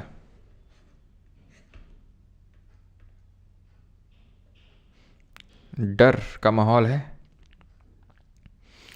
कॉपी चेक की जा रही है, ठीक है, और तुम होमवर्क करके नहीं गए हो, राम राम का नाम जप कर रहे हो तुम, है ना, राधा राधा राधा, है ना? प्रेमानंद जी का वीडियो देख लिए थे पिछली रात को, तो राधा राधा राधा नाम जप कर रहे हो, लेकिन भूल गए कि प्रेमानंद जी ने ये भी तो कहा था कि बेटा हार्डवर्क भी किया जाता है, लेकिन वो तुमने सुना नहीं। तो जो है टीचर, समझ रहे हो, वो भी एकदम गुस्से में है, तुम्हारी तरह और भी बहुत है। फंस गए तुम, फंस गए तुम, है कि नहीं? अब क्या है कि उसने क्या, और तुम्हारा दोस्त है यहीं पे, ठीक है, वो भी होमवर्क करके नहीं गया है, लेकिन वो क्या है, वो क्या है, वो ये है, आने दो देख लेंगे टाइप, ठीक है। He is from trust me bro family, ठीक है, ट्रस्ट मी ब्रो, कुछ नहीं होगा। आ गया टीचर, एक मारा तुमको झापड़ और तुम एकदम रोने लगे, आह ऊह की आवाज़ें निकालने लगे तुम, जैसे ही एक डंडा तुम्हारे पड़ा तुम आह ऊह की आवाज़ें निकालने पड़े। इस बंदे को मारा, भाई अपना लोड ही नहीं ले रहा है, एक झापड़ मारा कोई फर्क नहीं पड़ रहा, दूसरा भी मार दो कोई दिक्कत नहीं, दूसरा गाल उसने आगे कर दिया। ट्रस्ट मी ब्रो फैमिली से ना, वो कुछ नहीं हुआ उसको। क्या मैं बताना चाह रहा हूँ कि सेम चीज़ हुआ, लेकिन इफेक्ट अलग तरीके से हुआ, रिएक्शन अलग तरीके से आया। वही है कि प्राइस में हम कितना चेंज कर रहे हैं तो उससे डिमांड में कितना चेंज आ रहा है। जैसे एग्जाम्पल के तौर पे जैसे एसिक्स का ही जूता ले लूँ मैं, जूते का एग्जाम्पल है तो जूता ही ले लेते हैं, ठीक है। एसिक्स का जूता है, उसका प्राइस जो है उसका प्राइस है, मान लेते हैं दो ऐसी चीज़ें लेते हैं, जैसे कि फॉर एग्जांपल मेरे लिए, ठीक है, मेरे लिए मैं लैपटॉप से पढ़ाता हूँ, ठीक है, ठीक है, तो इसमें मान लेते हैं कि इसमें 1000 रुपये का क्या आ गया, इंक्रीज़ आ गया, ठीक है, 1000 रुपये बढ़ गए, ठीक। मैं फॉर एग्जांपल कोई और चीज़ कंज्यूम करता हूँ, क्या मान लो, जैसे कि मान लो कि मैं जूते पहनता हूँ, ठीक है, और जो भी मान लो मैं एसिक्स के जूते पहनता हूँ, तो 1000 रुपये का जूते में क्या हो गया कि इंक्रीज़ हो गया। तो हुआ इससे ये, ठीक है, कि प्राइस में चेंज सेम लेवल पे आया दोनों पे, ठीक है, और दोनों ही मान लेते हैं कि भाई सेम प्राइस के हैं, ठीक है, तो दोनों में 1000 रुपये का चेंज आया। मैंने इसके तरफ मैंने क्या किया, मैंने जूता ही पहनना छोड़ दिया, मैंने एसिक्स का, मैंने कहा कैंपस वाला ठीक है यार, 1000 रुपये कौन देगा इसके लिए एक्स्ट्रा, जूते के लिए, जूता दे सेम तरह तो दिख रहा है। और यहाँ मुझे पता था कि अगर मैंने 1000 रुपये कम कर दिए तो यार इसके लैपटॉप के फीचर्स में थोड़ी कमी हो सकती है और मैं इसके साथ रिस्क नहीं ले सकता हूँ। नए स्टूडेंट्स मुझे गरियाएंगे लाइव क्लास में कि ये नहीं हो सही ठीक हो रहा है, वो नहीं सही ठीक हो रहा है, तो मैं इसके साथ रिस्क नहीं ले सकता। फिर मान लो कि मेरा वाईफाई का रिचार्ज है बढ़ गया, ठीक है, मैं उसकी तरफ रिएक्ट नहीं कर रहा हूँ ज़्यादा, ठीक है, मान लो कि मेरा 1500 रुपये का रिचार्ज होता है, अब बढ़ गया मान लेते हैं 100 रुपये, भाई मैं क्या करूँगा, जैसे मान लो एयरटेल का है तो मैंने कहा नहीं ठीक है चलने तो चल रहा है। मान लो कोई और एक बंदा है, उसने क्या किया, उसने दूसरा पे शिफ्ट हो गया तुरंत लोकल वाले पे कि भाई 100 रुपये मैं एक्स्ट्रा नहीं दे पाऊंगा। सेम चीज़ हुआ, ठीक है, लेकिन अलग अलग बंदों ने अलग अलग तरह से रिएक्ट किया। यहाँ पे मैं सेम ही बंदा हूँ लेकिन मैंने अलग अलग चीज़ के लिए अलग अलग तरीके से रिएक्ट किया। यानी कि जब प्राइस चेंज हो रहा है तो आप अपनी डिमांड में किस तरह से फ़र्क डाल रहे हो, या फिर जब प्राइस चेंज करने पे बढ़ाने घटाने में डिमांड पे क्या फ़र्क पड़ रहा है, उसको इलास्टिसिटी बोलते हैं। 4 कर्व पढ़ने हैं, ठीक है। एक तो वो जैसे फॉर एग्जांपल कि तुम जहां पर परफेक्टली इलास्टिक डिमांड है, प्राइस जरा सा तुम कम करो, जरा सा कम किया नहीं कि क्वांटिटी डिमांडेड भाग गई, या जरा सा तुमने हाई मतलब उसको ऊपर बढ़ाया और वो क्या करी, डिमांड बहुत ज़्यादा मतलब एकदम ही ख़त्म हो गई, ठीक है। तो ये होता है परफेक्टली इलास्टिक डिमांड कि जरा सा गाल पे हाथ लगा नहीं और तुम चिल्लाने लगे। फिर आता है रिलेटिवली इलास्टिक डिमांड।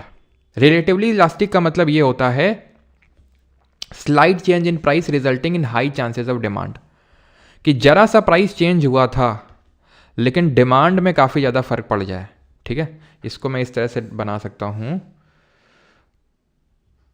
जैसे ये, ठीक है, इस तरह का कर्व। तो ये क्या बोलेंगे, रिलेटिवली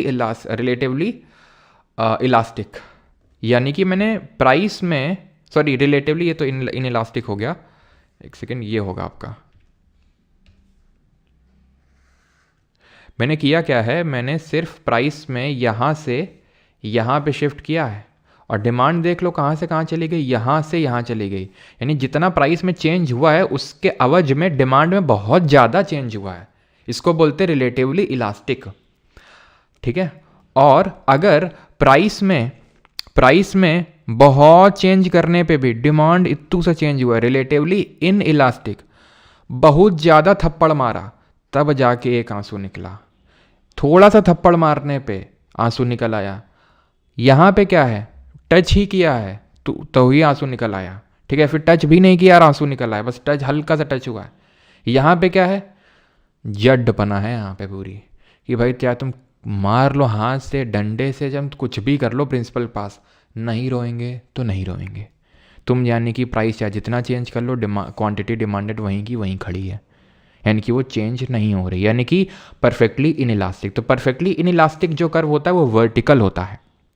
वेबलेन गुड जैसे फॉर एग्जांपल अगर बात करें, वेबलेन का मतलब तो वेबलेन बोल सकते हैं, या फिर जो हमारे नेसेसिटी के जो चीज़ें हैं, ठीक है, तो उसको हम ज़्यादा शिफ्ट करते नहीं हैं। जैसे जो हमारी बहुत ज़रूरत की चीज़ें होती हैं, जैसे मान लेते हैं कि गेहूँ है, ठीक है, वीट है, तो यार अगर बहुत ज़्यादा भी अगर तुम प्राइस में चेंज करोगे ना, तो मैं गेहूँ के अलावा मुझे खाना तो खाना ही है, रोटी मैं खाता ही हूँ, तो फिर मैं क्या करूँगा, ठीक है। तो उस केस में क्या होता है, देखो अगर रियलिटी में अगर हम ऑब्जर्व करें इस चीज़ को कि भाई परफेक्टली इलास्टिक है फिर परफेक्टली इनइलास्टिक, तो थोड़ा सा मुश्किल है, लेकिन हम हाँ उसके बहुत करीब तक एग्जाम्पल्स को अज्यूम कर सकते हैं। जैसे कि मैं गेहूँ का एग्जाम्पल लिया मैंने, तो भाई रोटी तो हम रोज़ खाते हैं, अगर हम रोटी हर रोज़ खाते हैं तो उसमें हम प्राइस का अगर बहुत बढ़ोतरी भी होगी तो हम जल्दी फल्दी रिएक्ट करेंगे नहीं, है ना, जल्दी फल्दी रिएक्ट करेंगे नहीं कि भाई मतलब उसमें डिमांड में बहुत ज़्यादा क्वांटिटी डिमांडेड चाहिए, क्योंकि हमारे पास ऑप्शंस नहीं ना। गेहूँ नहीं खाएंगे तो फिर किसकी रोटी बनाएंगे, घास की, है कि नहीं। तो वो थोड़ा सा ऑप्शन हो जाते हैं। लेकिन वेबलेन गुड बोलूँ या फिर मैं इसको तो यहाँ पर मैं एग्जाम्पल्स से थोड़ा सा हटा सकता हूँ। जैसे कि कई बार क्या होता है, कुछ लोगों के लिए होता है, डिपेंड करता है कि भाई जैसे आईफोन है, ठीक है, तो आईफोन ही खरीदेंगे। लेकिन वैसे तो अगर हम सुपीरियर जो गुड होते हैं, जो हमारे बहुत लग्जरियस गुड होते हैं, ठीक है, लग्जरियस गुड होते हैं। लग्जरियस में क्या होता है, जैसे मान लो कि कोई बंदा है, ठीक है, उसने ईएमआई पे आईफोन खरीदा है, अब उसका प्राइस और बढ़ जाए तो अब उसकी औकात से बाहर निकल जाएगा, वो बैंक भी मना कर देगा, है ना, लोन देने से।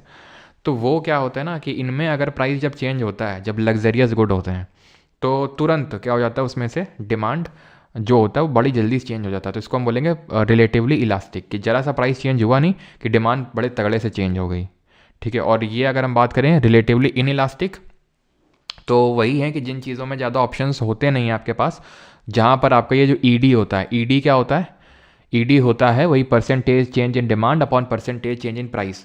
तो यहाँ पर इन्फिनिटी है, ठीक है, इन इलास्टिक में 0 है, इलास्टिक में ग्रेटर देन 1 और इलास्टिक में लेस देन 1, ठीक है। कर्व तो पता नहीं पूछेगा नहीं, लेकिन ये थोड़ा सा ये वैल्यू याद रखिएगा। वर्टिकल कब बनता है, जब आपका इन इलास्टिक होता है, और हॉरिजॉन्टल तब बनता है जब आपका इलास्टिक होता है परफेक्टली, ठीक है। इस केस में बनेगा हॉरिजॉन्टल। क्लियर है ये सारी सभी को चीज़ें कि किस तरह से इनकम इलास्टिसिटी डिफ़र कर रही है। जो हमारे गुड्स ऑफ नेसेसिटी होते हैं, मैं आपको रिपीट कर देता हूँ, जो नेसेसिटी के गुड्स होते हैं, जो ज़रूरत के चीज़ें हैं, वो रिलेटिवली इन इलास्टिक होते हैं, रिलेटिवली इन इलास्टिक होते हैं, यानी कि इनमें इन इलास्टिक यानी कि इनमें अगर तुम चेंज भी करोगे तो यार ज़्यादा कुछ होने वाला है नहीं, क्योंकि यार मैं इसके अलावा और जाऊँगा भी कहाँ पे। नेसेसिटी के गुड्स हैं। जो आपके लग्जरियस होते हैं ना, जो आपके लग्जरियस गुड्स होते हैं ना, ये रिलेटिवली इलास्टिक होते हैं, कि भाई जरा सा प्राइस चेंज करोगे तुरंत इनके जो डिमांड है वो शिफ्ट हो जाएगी। क्लियर है यहाँ तक सभी को। क्रॉस प्राइस इलास्टिसिटी क्या होती है, जो अभी पढ़ के आए हैं, क्या कि आपने किसी और, ठीक है, ये गाना है ना, मैं पसंद हूँ किसी और का, मुझे चाहता कोई और, वैसा टाइप, कि किसी और का प्राइस चेंज हुआ, डिमांड किसी और का चेंज हुआ। वही चखना वखना एग्जाम्पल, बियर दारू, ठीक है, वही एग्जाम्पल आप कोड कर सकते हैं यहाँ पर। तो उसी को बोलते हैं क्रॉस प्राइस इलास्टिसिटी। जब आप किसी का जैसे फॉर एग्जाम्पल कॉफ़ी का प्राइस इंक्रीज़ हुआ, इलास्टिसिटी किसकी चेंज हुई, क्वांटिटी डिमांडेड किसकी चेंज हुई, कॉफ़ी का प्राइस इंक्रीज़ होने से। भाई कॉफ़ी का प्राइस इंक्रीज़ होने से जो चाय का डिमांड है वो बढ़ गया, तो उसको क्रॉस प्राइस इलास्टिसिटी बोलते हैं। ऐसा चाहिए सब आपको लिखा हुआ है, लेकिन ये सब देखने की ज़रूरत नहीं है, ठीक है, ये सब कुछ नहीं पूछने वाला आपसे, ठीक। ये वाला जो पार्ट है, ये आपका जो लोग प्राइवेट टेलीग्राम चैनल पे हैं, जो लोगों ने बैच ले रखा है, तो उनका हिंदी का पीडीएफ आता है क्लास से पहले, तो उसमें ये भी होगा जैसे कि यहाँ पे दिख रहा है। तो ये अभी हमें नहीं पढ़ना है, ठीक है। जब मनी वाला, मनी एंड बैंकिंग पढ़ेंगे, लिक्विडिटी ट्रैप, तब पढ़ेंगे इसको। अब आ जाते हैं अपने आज के आखिरी टॉपिक पे, and that is types of market. अगर सारी चीज़ें क्लियर हो तो बताइए भाई।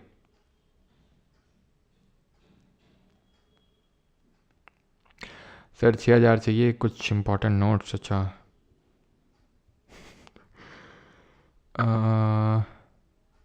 वो नहीं आएगी भगत सिंह जी।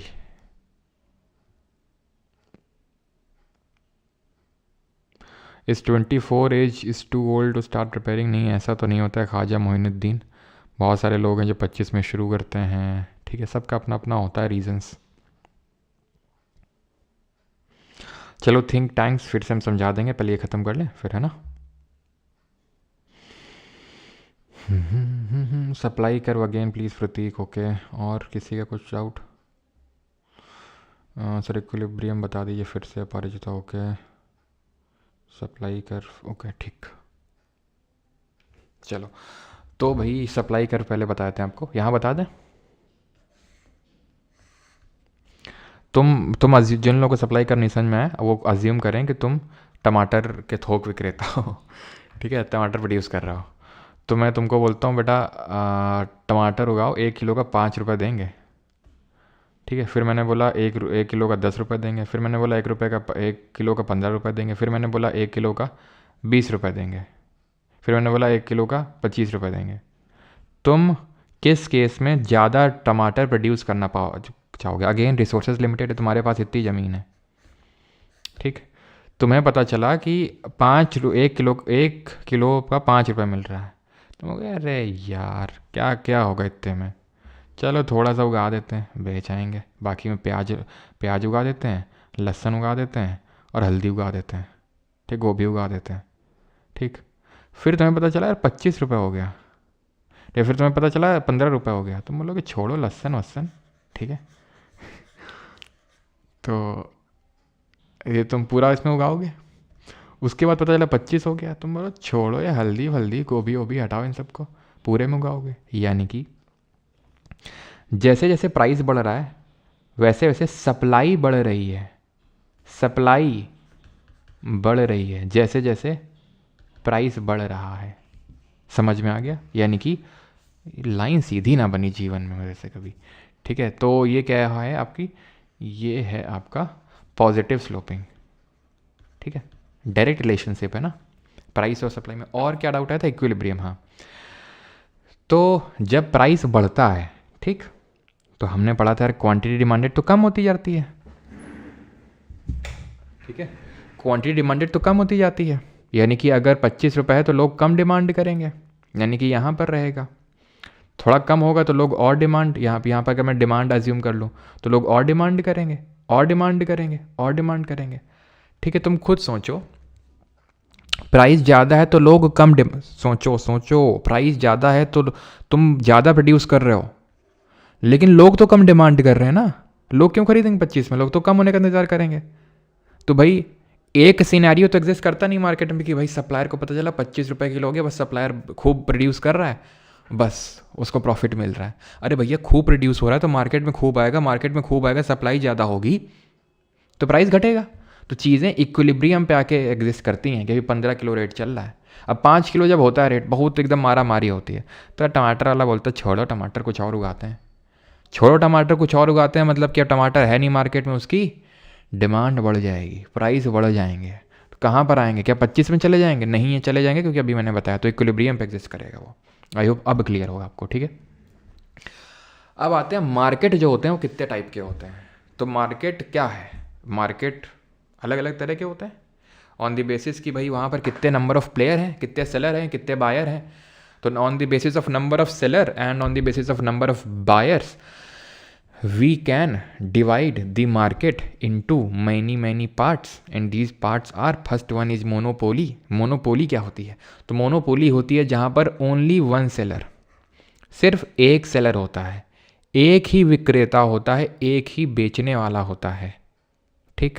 और ख़रीदने वाले तो हमेशा अनंत होते हैं, खरीदने वालों की कमी नहीं है। कुछ भी बेचो खरीदने वाले तो आएंगे ही। तो उसको हम बोलते हैं मोनोपोली। यानी कि मोनोपोली में एंट्री बैरियर होता है।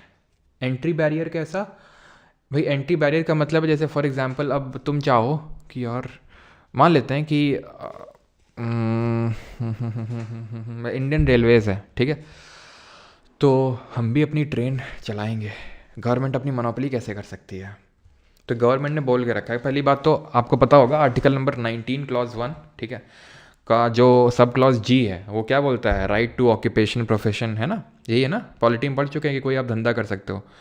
लेकिन उसमें एक प्रोविज़न ये भी है कि गवर्नमेंट किसी चीज़ में अपनी मोनोपोली कर सकती है and it need not specify the reasons for its monopoly. उसको बताने की ज़रूरत नहीं कि क्यों उसने मोनोपोली बना रखी है। तो इंडियन रेलवेज़ में उसकी मोनोपोली है क्योंकि उसने एंट्री बैरियर बना रखा है, कोई और नहीं कर सकता, प्राइवेटाइजेशन अलाउड नहीं है। तो आपने सोचा अच्छा रुको, तो और प्राइवेटाइजेशन किसमें अलाउड है? अच्छा मान लेते हैं कि अभी एक ही सिम आती है और जियो की सिम। अच्छा अंबानी, ठीक है, वैसे तो एयरटेल और कुछ और भी हैं लेकिन मान लेते हैं एक ही अभी अंबानी जी है। तो उसमें क्या एंट्री बैरियर है? तो तुमको क्या लगता है कि तुम बस सिम बनाओगे सिम खरीदने लग जाएंगे? तुम्हारे बहुत सारे एंट्री बैरियर हैं, ठीक है, लाइसेंस लेना, इतना लेवल का पूरा इंफ्रास्ट्रक्चर, बहुत ज़्यादा एंट्री बैरियर है, ठीक है। तो ये एंट्री बैरियर की ऐसे ही मोनोपोली क्रिएट हो जाती है कि भाई यहाँ पर लोगों का घुसना बड़ा टफ है, ठीक है, लोगों का घुसना बड़ा टफ है, तो एक बंदा ही पूरी मार्केट को चला रहा है, ठीक है, उसको बोलते हैं मोनोपोली। एग्जाम्पल इंडियन रेलवेज जैसे मैंने बताया आपको, ठीक है। दूसरा एग्जाम्पल और क्या आप कोई एग्जाम्पल कोट कर सकते हैं? आप क्या यहाँ पर कोई और एग्जाम्पल कोट कर सकते हैं? सर इलास्टिक का मतलब क्या है? लो अमरिंदर दास जी, पूरा ख़त्म हो गया तब आप पूछो इलास्टिसिटी क्या होता है। मैंने तो ये सब एग्जाम्पल दे डाले, है ना, आपको स्कूल भिजवा के आपकी पिटाई भी लगवा दी फिर भी। मोनोपोली मनमानी, हाँ। अब आते हैं ओलिगोपोली में, ठीक है। कोलगेट क्या बोल रहे हो? कोलगेट की मोनोपोली है? एप्पल आईफोन मोनोपोली थोड़ी ना है यार। इसमें भी काफ़ी सारे ऑप्शन है। आप क्या एप्पल का ही सब लोग, जितने लोग यहाँ पर देख रहे हो वीडियो के, सब एप्पल का ही फ़ोन चला रहे हो क्या? कि मोनोपोली है उसकी? इतने तो सारे हैं। ओलिगोपोली क्या होता है? फ्यू डोमिनेंट सेलर, यानी कुछ सेलर हैं, बायर तो अगेन बहुत सारे रहेंगे। नो इजी एंट्री इजी नहीं है। जैसे टेलीकॉम सेक्टर, लैपटॉप मार्केट। अब लैपटॉप में एप्पल का मैकबुक भी है, आसूस का भी है, वीवो क्या आता है वो, है ना, वीवो बुक क्या आता है वो, और आसूस के अलावा एचपी है, डेल है, लेनोवो है ना, एसर है, केसर है, बहुत मतलब इतने बहुत सारे तो नहीं लेकिन हाँ ठीक ठाक हैं। कुछ हैं, कुछ डोमिनेंट सेलर हैं, उसको हम ओलिगोपोली बोल देंगे। इंडिया का टेलीकॉम सेक्टर है, वोडाफोन है, मतलब वोडाफोन आइडिया है, ठीक है, वी जिसको बोलते हैं, बीएसएनएल है, एयरटेल है, जियो है। 4-5 ही नाम आप गिनती के बता सकते हो, इसको बोलते हैं ओलिगोपोली, ठीक है। अब लैपटॉप वाला या फिर फ़ोन वाला अगर मैं बात करूँ थोड़ा सा डिस्प्यूटेबल है, मतलब डिस्प्यूटेबल इन द सेंस कि ओलिगोपोली में रखेंगे कि इसको आगे वाले में रखेंगे मोनोपोलिस्टिक कंपटीशन में। क्योंकि अगर हम देखें तो मोनोपोलिस्टिक में क्या होता है, मैनी सेलर और मैनी बायर होते हैं। यहाँ पे क्या, जैसे लैपटॉप में बहुत सारे तो नहीं है, अगर हम देखें तो आपके पास ऑप्शन है ना, एचपी लोगे, डेल लोगे, लेनोवो लोगे, ठीक है, या तो आसूस लोगे, या फिर आप मैकबुक लोगे, ठीक है, यही सब ऑप्शन हैं आपके पास। मोनोपोलिस्टिक कंपटीशन का मतलब ये होता है जहाँ पर मोनोपोली स्थापित करने के लिए कंपटीशन हो रहा है। To establish the monopoly competition हो रहा है। तो यहाँ पर सिमिलर और स्लाइटली डिफरेंट प्रोडक्ट्स को सेल किया जाता है। जैसे टूथपेस्ट है, तो यहाँ पर टूथपेस्ट के बहुत सारे हैं, कोलगेट है, क्लोजअप है, दंतकांति है, और वो एक लाल वाला आता है, मतलब बहुत सारे हैं, है ना, टूथपेस्ट। तो ये सब क्या है कि हैं सिमिलर ही, सब टूथपेस्ट ही बेच रहे हैं, लेकिन कुछ ना कुछ डिफरेंट कर रखा है। जैसे कोई बोलेगा हमारे उसमें टूथपेस्ट में नमक है, कोई बोलेगा हमारे टूथपेस्ट में चारकोल है, कोई बोलेगा हमारे टूथपेस्ट में तो नीम डाल रखी है हमने, कोई बोलेगा फिर धनिया डाल रखी है हमने। तो टूथपेस्ट में क्या है, सिमिलर है बट डिफरेंट प्रोडक्ट्स। बिस्किट हो गए, है ना, तो ये है, सॉरी बिस्कुट। आगे बढ़ते हैं, that is the last one and that is perfect competition. मार काट गला काट काट कंपटीशन है। यहाँ पर बहुत सारे सेलर हैं, बहुत सारे बायर हैं, और यहाँ पर ये होमोजेनस प्रोडक्ट बेच रहा है। यहाँ पर क्या था, सिमिलर थे बट स्लाइटली डिफरेंट प्रोडक्ट्स थे। यहाँ पर होमोजेनस प्रोडक्ट सेल कर रहे हैं, जैसे कि एग्रीकल्चरल प्रोडक्ट। टमाटर खरीदने जाओगे, टमाटर बेचने वाले ढेरों मिल जाएंगे आपको, कोई एंट्री और इसका कोई बैरियर नहीं, फ्री एंट्री फ्री एग्जिट। तुम भी जाओ, तुमको जाना है अपनी रेडी उठा के ले जाओ ठेलिया, ठेलिया में टमाटर भरो, बेचने लग जाओ, कोई एंट्री एग्जिट का कोई लफड़ा नहीं है। सिमिलर ही सब प्रोडक्ट बेच रहे हैं, बस थोड़ा बहुत जो कम प्राइस कर लेता है उसका खरीद लेता है आदमी, थोड़ा सा देखता है अच्छा कम कर रखा है प्राइस, मतलब इसके कुछ ना कुछ ख़राब होगा इसमें, है ना। जैसे तुम जाते हो तो तुम कम प्राइस, थोड़ा सा शक आता है। मम्मी जाती हैं तो जहाँ मम्मी को कम प्राइस दिखा, 20 रुपये किलो, 20 रुपये किलो, किसी ने बोला 15 रुपये किलो, मम्मी तुरंत मुड़ी, तुरंत 15 किलो वाला हड़प लिया मम्मी ने, चाहे भला सड़ा हो चाहे गला हो, वो मम्मी बोलेंगे वो तो बाद में हम छांट लेंगे घर में चल के, 15 रुपये का मिल रहा है तो यही लेंगे। और तुम क्या, तुम्हारे में शक डेवलप हो जाएगा, 15 का मिल रहा है यार, ठीक है। तो अलग अलग चीज़ें हैं ये, लेकिन उतना ज़्यादा यहाँ पे क्या है कि कंपटीशन काफ़ी ज़्यादा है ना, तो इसको बोलते हैं परफेक्ट कंपटीशन। समझ में आया? हम जाते हैं कुंभ में चाय बेचने, अच्छा। तो देखो वो भी क्या है, फ्री एंट्री एग्जिट है वो। मोमोज हो गया बिल्कुल। सर वो 4 ग्राफ वाला समझा। अभिषेक जायसवाल, क्या वही अभिषेक जायसवाल तो नहीं है जो मैं समझ रहा हूँ? क्यों 4 ग्राफ वाला? और फिर से समझाते हैं, 4 ग्राफ वाला इलास्टिसिटी वाला भी बोल सकते थे तुम, ठीक है, समझा देते हैं।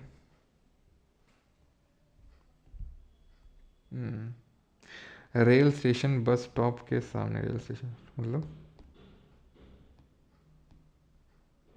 चलो तो, अरे 4 ग्राफ वाला यार, बोल सकते हो तुम कि सर इलास्टिसिटी समझा दो, 4 ग्राफ वाला।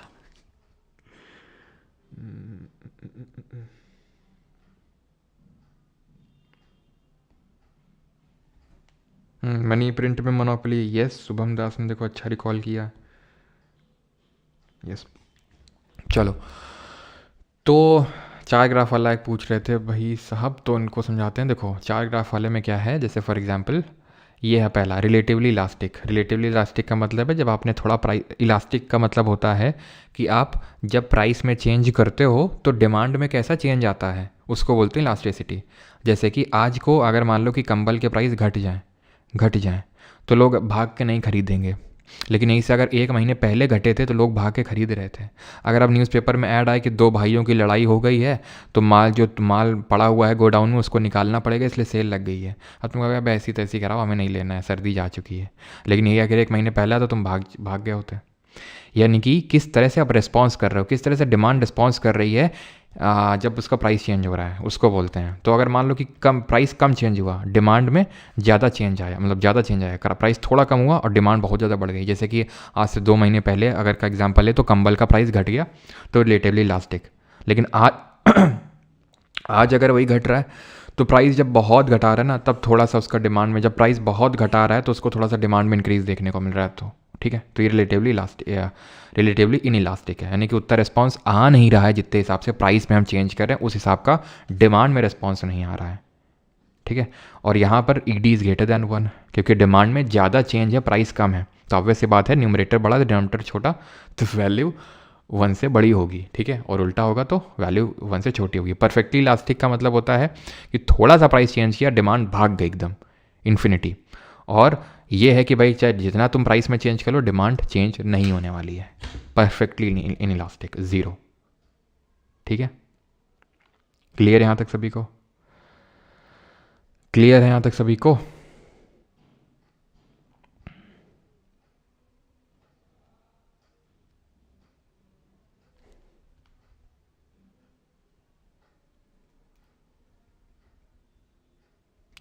सर चरस किस में आएगा बेटा? सर आपका नाम राहुल है क्या? राहुल तो नहीं है भाई मेरा नाम।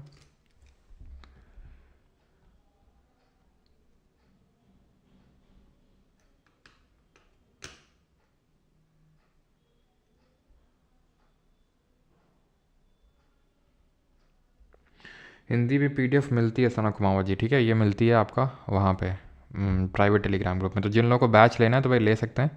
1 ईयर कैलिडिटी 1099, लाइफ टाइम 1299। इसी के अंदर आपको कंप्यूटर का CGL और CHSL मेंस के लिए क्लासेस फ्री में, एंड ये जो आपका इंग्लिश बैच है वो भी फ्री में मिल जाएगा। अगर आप इंग्लिश बैच अलग से लेना चाहते हैं तो बस 1-2 दिन का ही ये सेल, मतलब सेल बोलो जो भी बोल लो, 99 रुपीज़ है, ये बढ़ के 199 हो जाने वाला है कुछ दिन में, ठीक है। तो अगर आप, लेकिन ये इसके अंदर फ्री रहेगा, ठीक है। और अभी इसका प्राइस ये लेकिन बढ़ जाएगा, ठीक है, क्योंकि इसका प्राइस बहुत कम है जिस हिसाब से चीज़ें मिल रही हैं आपको उसमें। जो लोग को होंगे, जो लोग पढ़ रहे होंगे, उन्हें पता है कितना क्या आपको मिल रहा है उसमें, ठीक है। बाकी डेमो क्लासेस इंग्लिश की अपलोडेड हैं, ठीक है। बाकी क्वेश्चन आज करोगे, चलो आज, या फिर अभी करोगे या बाद में, क्योंकि या तो ऐसा करो इसको रिवाइज़ कर लो, क्वेश्चन अपन लोग बैच में करेंगे फिर, ठीक है। ये क्वेश्चन ज़्यादा हैं तो क्वेश्चन बैच में करेंगे, तब तक रिवाइज़ कर लो, क्योंकि ये थोड़ा सा हैवी टाइप है लेक्चर। और माइक्रो इकोनॉमिक्स हमारा खत्म हो गया, इसको मत पढ़ने में बैठ जाना, ठीक है। इसको वैसे मैं डिलीट करके भेजूंगा ये, ठीक है, प्राइवेट टेलीग्राम ग्रुप जो आपका है वहाँ पे, ठीक ठीक। क्वेश्चन बैच में करवा देंगे तेजस, ठीक है। तो इसको अच्छे से पढ़ के आना, ठीक है। इसीलिए मैं क्वेश्चन भी उतना भी नहीं फोकस कर रहा हूँ, क्योंकि ये चीज़ें आपको थोड़ा सा एब्जॉर्ब करने में भी टाइम लगेगा, तो इनको एब्जॉर्ब कर लेना ढंग से, ठीक है। जो जो चीज़ें पढ़ाई हैं ये आपका पूरा यहाँ पर ख़त्म हो गया आपका माइक्रो इकोनॉमिक्स। तो शाम को क्लास होगी बैच के अंदर मोस्ट प्रोबेबली 4:30 बजे, ठीक है। 4:30 पे मोस्ट प्रोबेबली क्लास होगी, बाकी तो देख लेना 3:30 बजे के अराउंड, ठीक है, शेड्यूल लगा होगा। राइट, थैंक यू, धन्यवाद सभी को, एंड मिलते हैं कल के लेक्चर में, ठीक है। और कल जो लोग मेडिटेशन वगैरह में आते हैं तो कल शायद मेडिटेशन वाला सेशन शायद ना हो, ठीक है, क्योंकि जो है ना आज मेरे गांव में रामलीला है, ठीक है। शायद जो है रामलीला में मुझे जाना पड़े, ठीक है, कुछ कारणों की वजह से, ठीक है, कुछ रामलीला में कंट्रीब्यूशन देने के लिए, क्योंकि अब बुलाया है कुछ लोगों ने कि भाई कुछ कंट्रीब्यूशन दे दो आके, तो वैसे ऐसे मना करना अच्छा नहीं लगता। तो जाएंगे क्लास लेके तुम्हारी, फिर सुबह भाग के आएंगे, क्लास लेंगे तुम्हारी कल आके। तो अगर सुबह थोड़ा आने में देर हो गई, ठीक है, वैसे मैं कोशिश तो करूँगा सुबह जल्दी निकलूँ, लेकिन अगर देर हो जाती है तो शायद ना हो पाए, ठीक है। Clear, thank you thank you thank you, धन्यवाद।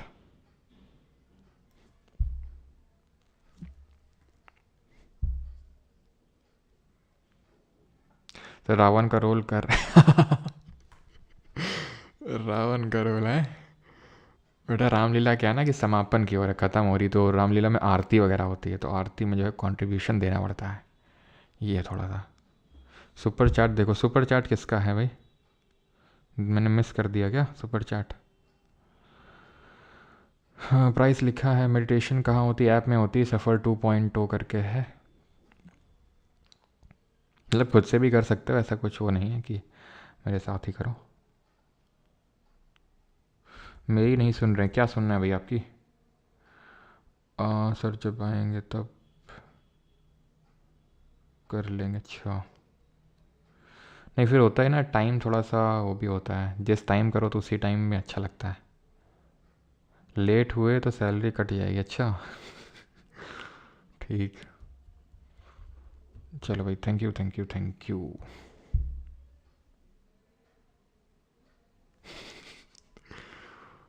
बेटा विशु कपूर आज पता चला 6,000।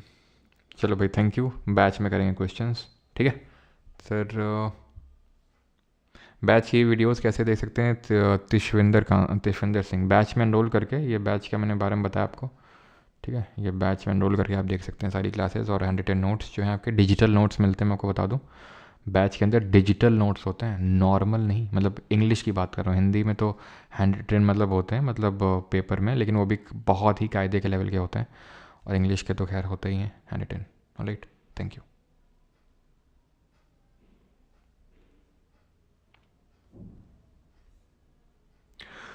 Thank you thank you sir. क्या ऑर्गेनाइजेशन भी मोनोपोली होता है, मतलब कौन सा ऑर्गेनाइजेशन?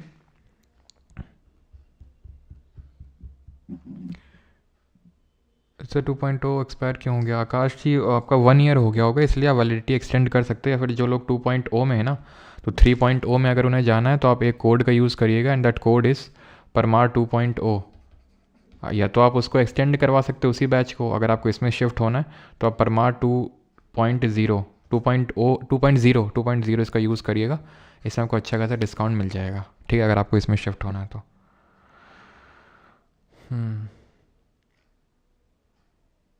क्या सुपर चैट थी भाई, मैंने देखा नहीं है।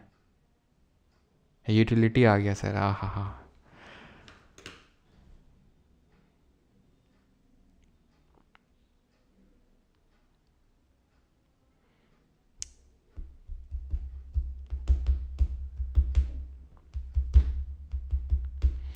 चलो भाई, चलो चलो चलो चलो चलो, और टेलीग्राम ज्वाइन कर लेना सभी लोग, परमार से टेलीग्राम, ठीक है। और अपने कॉन्ग्रेचुलेशंस, ठीक है, अपनी फैमिली से, अपनी कम्युनिटी से एसएससी जेई में ऑल इंडिया रैंक अभी तक जो स्टूडेंट ने पता चला है, जो भेजा है, all India rank 3, all India rank 4, SSC JE की बात कर रहा हूँ, जेई, ठीक है, जिसके लिए मतलब ऐसे सच में कोई अलग से पढ़ाता नहीं हूँ, जो जीके कोर्स चल रहा है उसी में, उसी से ही स्टूडेंट जेई की बात कर रहा हूँ, ठीक है। वैसे तो जो जेई वाले होते हैं उनकी अलग ही कोचिंग्स चलती हैं, ठीक है, जो इलेक्ट्रिकल, मैकेनिकल, सिविल, अलग सी कोचिंग्स चलती हैं काफ़ी, लेकिन जीके की मैं बात कर रहा हूँ, स्टूडेंट्स ने यहाँ से पढ़ के AIR 3, 4, 16 जो भी मैंने टेलीग्राम पे डाला भी था, है ना। तो if they can do it, you can do it, but सिर्फ ऐसे नहीं हो जाएगा, हार्डवर्क, रिविजन, मॉक्स, स्ट्रैटेजी, सब कुछ करना पड़ेगा, तब मैं कह सकता हूँ कि if they can do it, you can also do it, लेकिन ऐसे नहीं हो जाएगा, है ना। सर ये बॉट अटैक का क्या सीन है, और सर ये बॉट अटैक यार पता नहीं, सुनने में तो मुझे भी आया था कि पता नहीं बॉट अटैक हो रहे हैं आजकल यूट्यूब चैनल पे।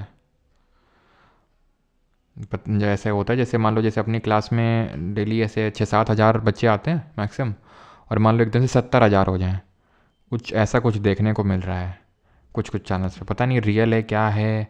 बॉट अटैक वैसे जैसे 6-7 हज़ार आते हैं, जैसे मान लो 6-7 हज़ार, तो वो 60-70 हो जाए 1 लाख हो जाए, तो वो शायद बॉट अटैक से हो रहा है। सर जाइए, अब दिल पे चोट कर दी तुमने, अब जा रहा हूँ मैं बस, ठीक है। क्रिएटिव आर्टिफैक्ट 23 रुपये भेजे हैं, चलो 23 रुपये का जो है मैं तुम्हारी तरफ से आज ही आरती में दान दे दूंगा, ठीक है, अपने पैसे में मिला के। जय जी आपको इग्नोर नहीं कर रहे हैं, चलो चलो चलो चलो चलो, थैंक यू। यस आनंद चौहान, बिल्कुल कोल इंडिया लिमिटेड को मोनोपोली बोल सकते हैं उसके अपने पर्टिकुलर सेक्टर में, ठीक है। तो रिवाइज़ करके आएंगे सब कुछ कि क्या अपॉर्चुनिटी कॉस्ट होती है, क्या आपका होता है, आपका ये क्या बोलते हैं जो कर्व होता है, ठीक है, on the curve, down the, above दी, सब कुछ, ठीक है, तब क्वेश्चंस करेंगे।